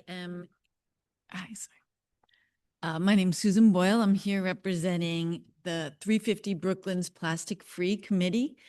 We'd like to point out there's some very ripe, low-hanging fruit that Department of Sanitation, which we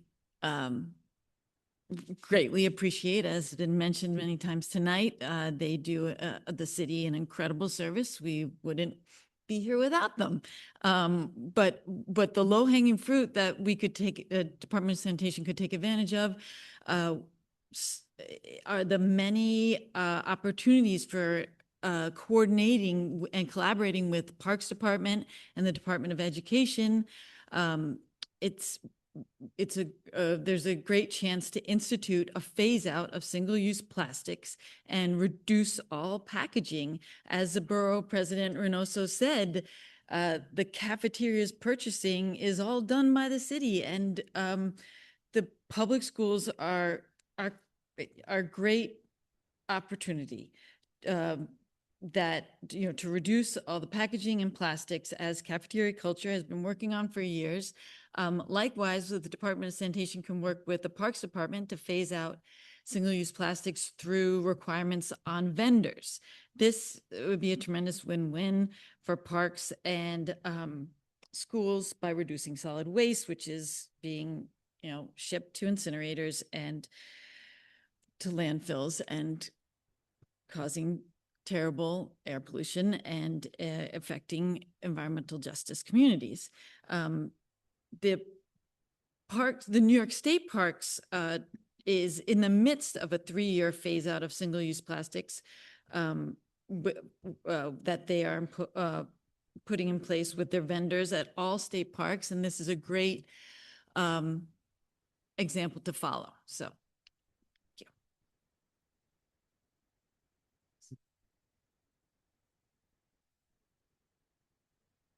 Hello.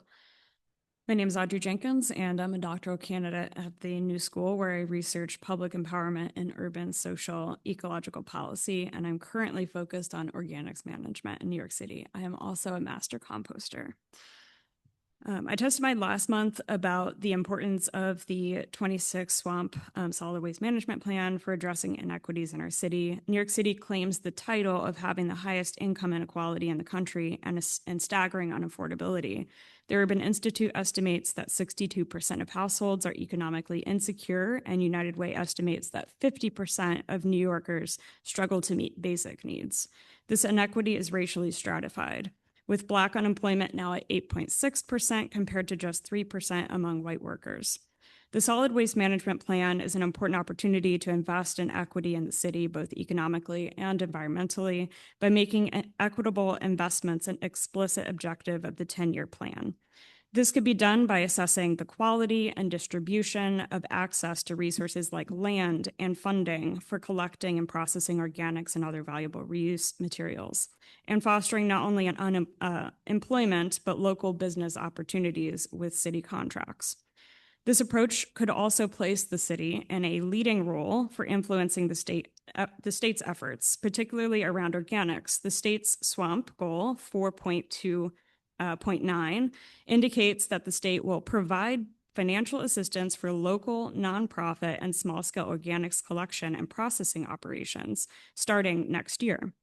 This means that the city could use its own SWMP to advocate that state dollars reach neighborhoods and composters equitably in our city. The state can support and grow, the city can support and grow our already diverse ecosystem of local operations through public-private partnerships and allocate resources such as low-cost land use contracts, while also ensuring that small operators receive information and support to access state funding opportunities. I want to also turn my testimony to the policymaking process and the role that equity plays in public empowerment. The SWMP and the hearings, feedback, and public comments made to date are critical tests of public voice and the policies that impact us. Solid waste is an intimate part of each of our lives, from the moment that materials are extracted by industry to the decades they spend circulating in our air, water, and soil. Unfortunately, public knowledge and opportunities to participate in policy is limited. Informed participation in waste policy, informed participation in waste policy and the extent of influence on this participation has on policy outcomes is an indicator of how well we are stewarding not just our environments, but our democratic capacity. I'm going to skip down to recommendation. So as a guiding document for multiple policy objectives, the SWMP can be an opportunity to push our city towards deeper democracy. On page 28 of the SWMP, New York State includes in its vision an aim to, quote, strive for full public participation, fairness, and environmental justice by ensuring that all New York State residents have the opportunity to meaningfully engage and participate in materials management planning in their communities. While the State Department of Environmental Conservation reviews the SWMP draft over the next months, the city and state have an opportunity to pursue this vision of meaningful participation by building participation objectives into the SWMP for the next 10 years of implementation, and funding compensated and equity-centered participation, such as citizens' assemblies and new supports for the critical work already undertaken by community-led venues like the solid waste advisory boards. Thank you so much for your time. Thank you. Next, Patrick Lindwall. We're racing the time because we're going to have to leave the building. So, good evening, everyone. My name is Patrick Lindwall. I'm a resident of Sunnyside, Queens, and a landowner in Southern Virginia with friends and family all over the state. While this plan speaks of a trash revolution and a shift towards a circular economy, we must be honest about what it really is. Today, New York City exports approximately 10,000 tons of waste every single day. Roughly 85% of that trash gets containerized and travels by barge and long-distance rails to landfills in states like Virginia. In rural Sussex County, Virginia, the Atlantic Waste Disposal Landfill in Waverly, a community that is 83% non-white, is now one of the largest in the nation. Every day, it accepts up to 8,000 tons of refuse, 1/3 of which comes directly from New York City. In Amelia County, the Maplewood landfill provides us with a staggering 1.4 million tons of reserve capacity every year. For DSNY, this is a line item in a budget. For residents in rural Virginia, the impacts are substantial. Neighbors in Waverly have described the odor so foul they smell like death, making it impossible for families to go outside. These communities have faced 8,000-gallon leachate spills into their wetlands and constant heavy truck traffic. Furthermore, research shows that 79% of the facilities we use are located in environmental justice communities, meaning we are effectively exporting our environmental burdens to marginalized populations across state lines. Beyond the current and ongoing destruction of landscapes, we are also facing a looming deadline. Virginia's statewide landfill capacity is projected to be exhausted in just 20 years. With this current plan, we are not working towards solving our waste problem. We are simply consuming someone else's landscape until it's gone. This plan must be improved because New York cannot export its way out of this crisis. Our own data shows that 75% of what we send to Virginia is actually divertible. Every year, we landfill 150,000 tons of textiles, yet our capture rate for reuse is a miserable 3.6%. We capture less than half of our recyclable paper, choosing to pay over $200 per ton to export it as refuse rather than earning revenue by recycling it locally. New York City spends over $500 million annually just to send our trash away.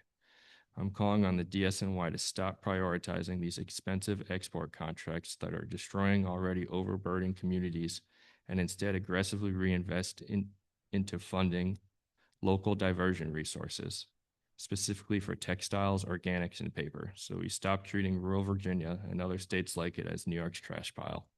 Thank you. Thank you. Now, Nanda Rodriguez. Hello, everyone. You can hear me? Good. Yes. All right. Good evening, everyone. My name is Nanda Rodriguez, a senior manager for environmental program at a nonprofit organization in West Harlem called the Brotherhood of Sister Soul. Born and raised in New York City, a resident of the Lower East Side. I first would like to thank Manhattan and Brooklyn SWAB for arranging this opportunity to hear from the residents of New York City. I would like to personally express that a win is a win, no matter how long or fast or how maximum or little they may be. It is great that we are here today with what has been done so far. Thank you all for your efforts. My statement is as follows. In 1989, New York City passed a mandatory recycling law, and for 37 years, we have been around 17 to 20% of diversion rates. Great, we are moving somewhere, but that is a centralized system and it's slow. In 2023, New York City passed the Zero Waste Act, a mandatory citywide residential curbside organic collection program, which reports say that is at 10% diversion rate for residential waste capture, which is showing a faster success rate than the recycling law. But we must remember that organics collection has been happening since the 1990s and maybe even earlier. In this decentralized system, thanks to the compost project from DSNY, groups like Lower East Side Ecology Center, Earth Matters, Big Reuse, the Botanical Gardens, and we will even say Grow NYC, were able to maximize community engagement for our community diversion and community composting, which I believe has been the key to the success of the organic mandatory program. Because of the support and the emphasis of community engagement, other groups were able to emerge to help continue the passion of direct impact for environmental resiliency and social justice. Groups like Compost Power, Green X Fiend, BK Rat, East New York Farm, Red Hook Farm, Cafeteria Culture, the Brotherhood Sister Soul, and more. I will end with this. It's not just the effort, it's not just taking our effort and riding away with it, it's taking our livelihood. And it's not respecting our equal outcome to sustain our planet, our community, or our families. Make us an equal partner on this solid waste management plan and provide us a stable source of income to help reach the New York City zero waste goal. And, in 1,000, I'm leading the initiative of creating 1,000 systems in every borough of New York City, which will create engagement, which will create green jobs, which will help resource resiliency in our community. And at the end of the day, we're just in support of each other. So thank you. Thank you so much. Thank you to this great panel. Okay, we're going to call the next panel up. We have one more person on Zoom, so we'll have the next panel get in place. And that will be, thank you everybody for waiting. That will be Pablo Garcia. It will be Sharon Silverman. Ellen, can you please come up? And Danielle Dukey. And that's everyone who's been scheduled, right? I haven't missed anyone. Okay, great. So if you could leave the end chair open for Danielle so she can run around after she gets Joyce. Great. So I will call on Joyce to unmute and give your testimony. Hello. Yes, I'm Joyce Bialik, and I'm a member. Oops, where am I? Hi. We can hear you, Joyce. But can you see me? Yes. Oh, okay. So I am a member of the Manhattan SWAB, and I'm going to talk about the special waste category in the draft SWMP, which omits cigarette butts, which is a form of plastic.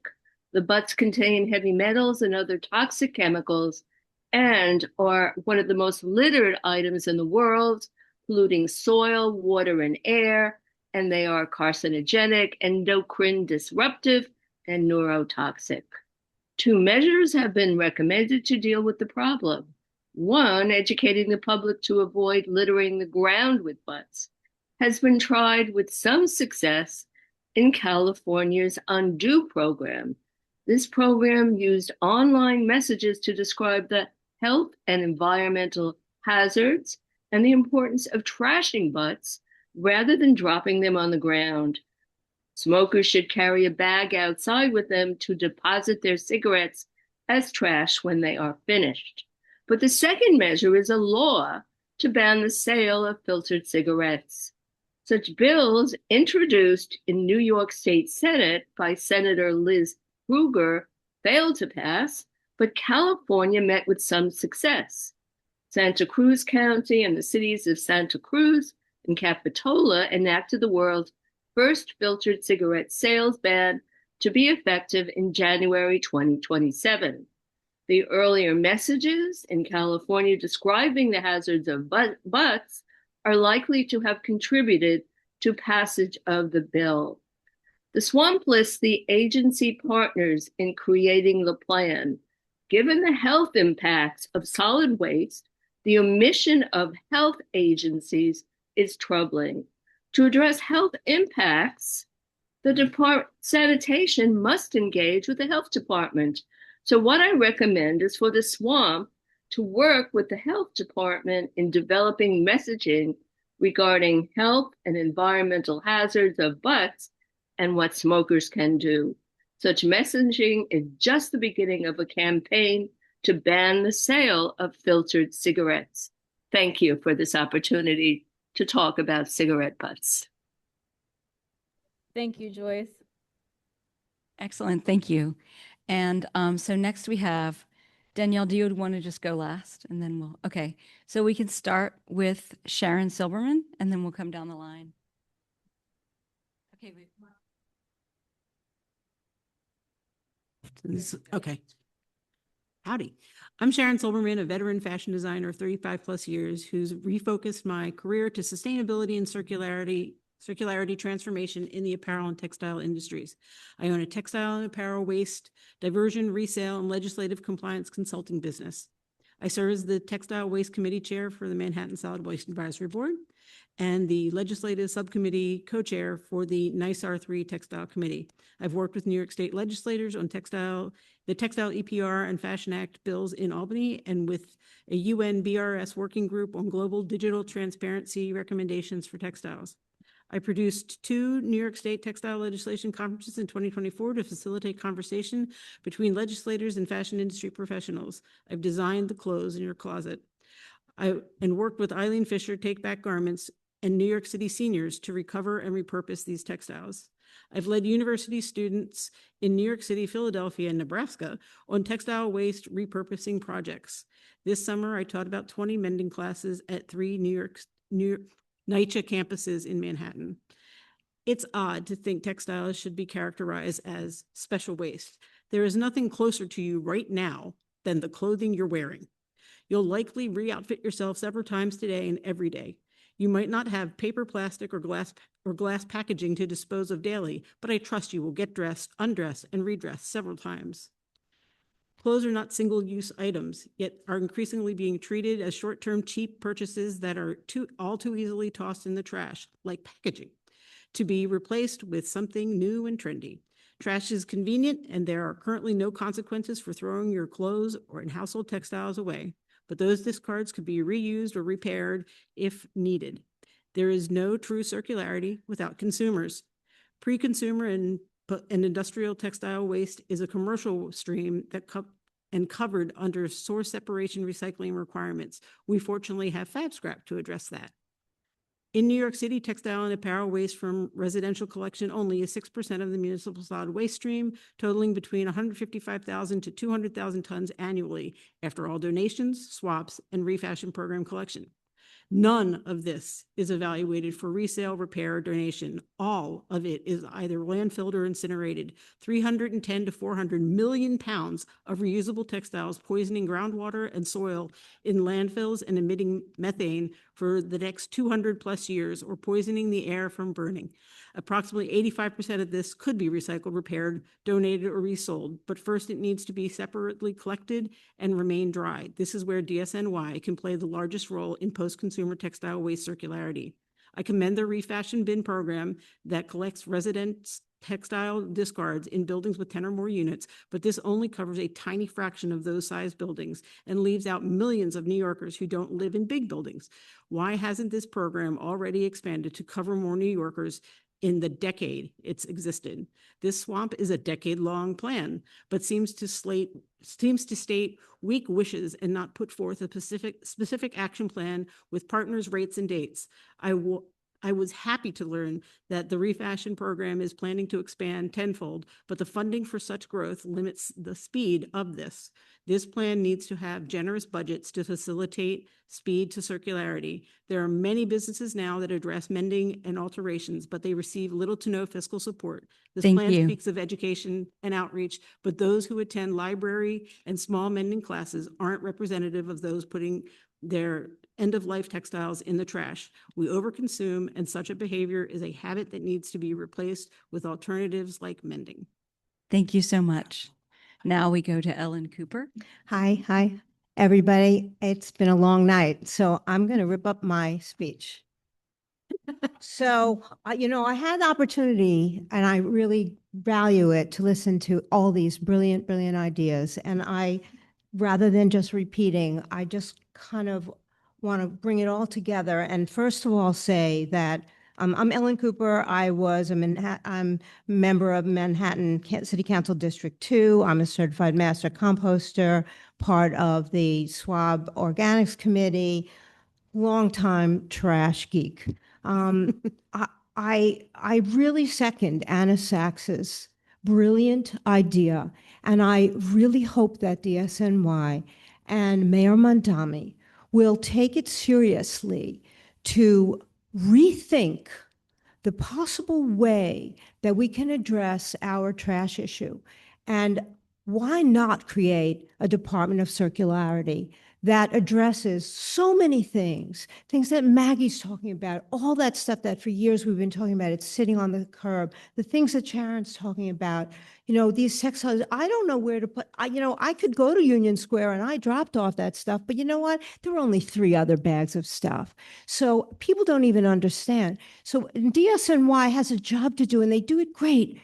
They pick up the garbage. We're not tripping over it. And I really appreciate it. But maybe they're not marketers. They're not promoters. Maybe there is another group that we can put together within this city that could take their thinking caps off and come up with ways to repair, to to use textiles, to take furniture and reuse it and give it and sell it, maybe even make income, create jobs, create income for the city.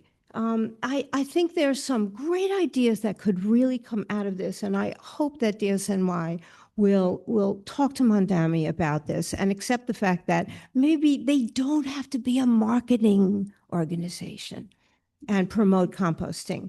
I love composting. I have one other thing to say. I have 1 minute. I live in Manhattan, and at a recent meeting, I became aware that 100% of our trash is burned, most of it in Covanta, Reworld, Newark. And every time I put my garbage, I think, oh, why don't I burn it in Newark?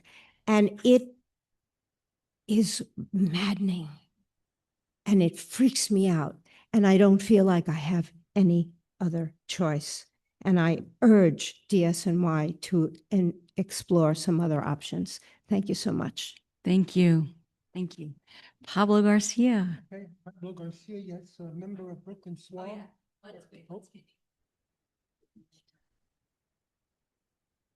There it is. Okay, I'm a member of Brooklyn SWAB. I do academic research, and I have just 3 suggestions to increase the organic diversion in the new Brooklyn waterfront developments being planned by the New York City Economic Development Corporation.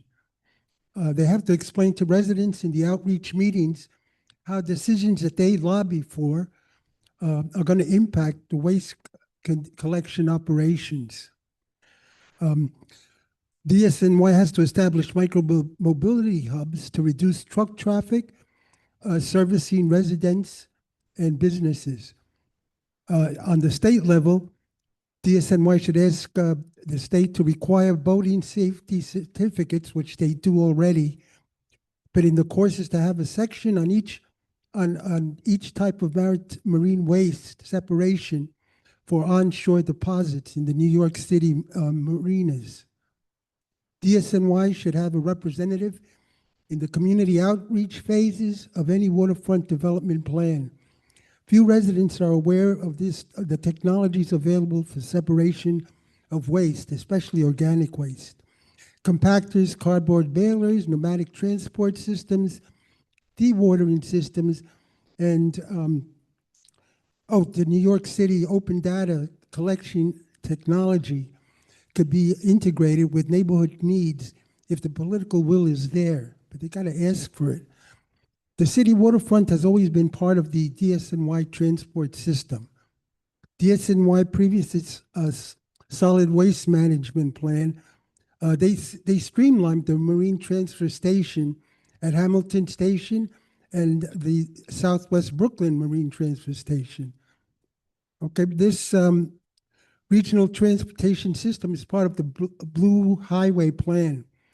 The Blue Highway Action Plan is a collection by the Department of Transportation and the New York Department of Conservation to improve the quality of life of reducing the last mile delivery truck congestions.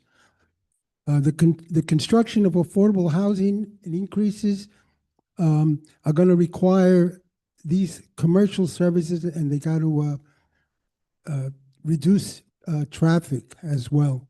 So I have written testimony showing how the plan hasn't worked is not working in Manhattan as far as micro mobility stations. So we have time to plan in Brooklyn. Thank you. Thank you so much. Danielle, our last speaker. Everyone, remember you can send your written testimony to swab.brooklyn@gmail.com. We'll send you an email about that too. Happy to close it out. Hi, my name is Danielle Dukey, and I am a lifelong New Yorker with experiences in neighborhoods across the 5 boroughs. We have the necessary infrastructure in New York City to divert recyclable materials and also process them responsibly. However, while we have the most sophisticated resources readily available, too few New Yorkers are aware of how to compost or recycle properly and why they should do so, thus causing us to repeatedly miss the mark on our aggressive yet achievable zero waste goals. Outreach and education needs to go above and beyond mailers and flyers, which wind up as trash that residents may or may not read. DSNY needs to treat environmental justice as not just a buzzword, but as a true issue to address by reducing truck traffic in high pollution, low participating districts. It is unacceptable that waste is exported from environmental justice neighborhoods in Manhattan to environmental justice communities outside of the city, like Newark, New Jersey, and Chester, Pennsylvania. These host communities experience public health harms such as asthma and cancer rates that are substantially higher than our nation's average due to the fact that our city's divertible waste is a contributing factor. The same environmental justice neighborhoods in Manhattan, like Harlem, Washington Heights, and Lower East Side, have an organics capture rate under 4% due to lack of education on why and how to effectively separate their food scraps, and in some areas, the accessible infrastructure to do so. Furthermore, textile recycling needs to be elevated immediately in environmental justice communities as well. I have too often seen ripped open garbage bags on sidewalks in my neighborhood in Harlem with textiles that have been discarded and then spread across the street. There needs to be a shift in behavior and attitudes on how New Yorkers can separate materials that are valuable and should not be burned or landfilled, but can have a second life. DSNY's goal of diversion of 30.5% by 2036 can be achieved. However, this draft solid waste management plan doesn't include the DSNY commitments, publicly available data and reporting, or public engagement and evaluation plans to achieve this goal. More work on the plan is needed. Thank you. Thank you so much. Thank you, Martin Fitzpatrick, for letting us stay a little longer. And so everyone, don't forget to get your written testimony in. And we will be posting, I guess, will we be posting our comments after we submit it? Like so that people can see it? I don't know. We'll follow up about that.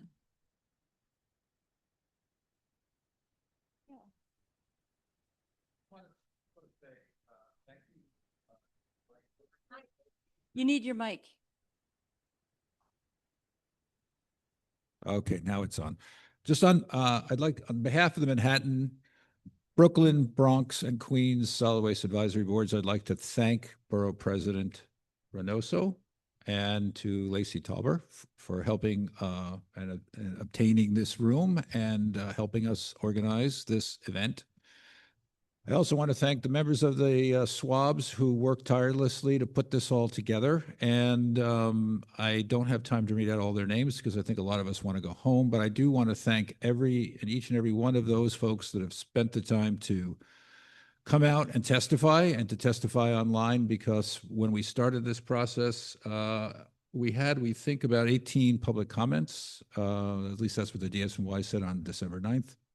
And today we have over 60, or actually close to 73 or 78 amongst all the SWABs, which is a very important number because public engagement is absolutely one of the most crucial parts of this exercise. So on behalf of everyone who came in today to testify and everyone who helped put this together, this hearing is now adjourned.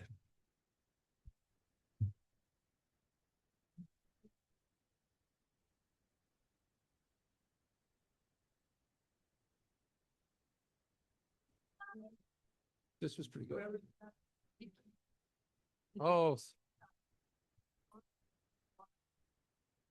Yes, I know. Thank you. Be careful. All right, so we can go home now.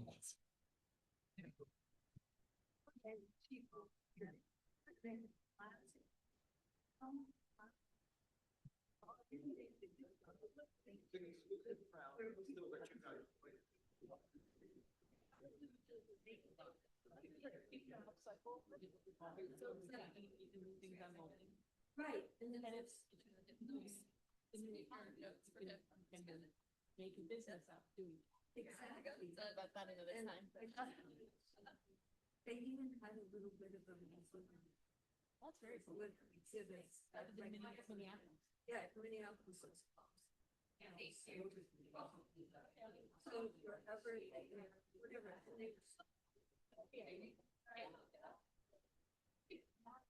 Yeah, what did you guys do?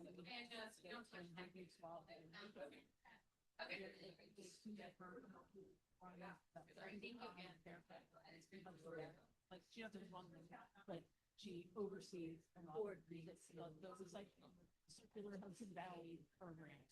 Anyway, so there's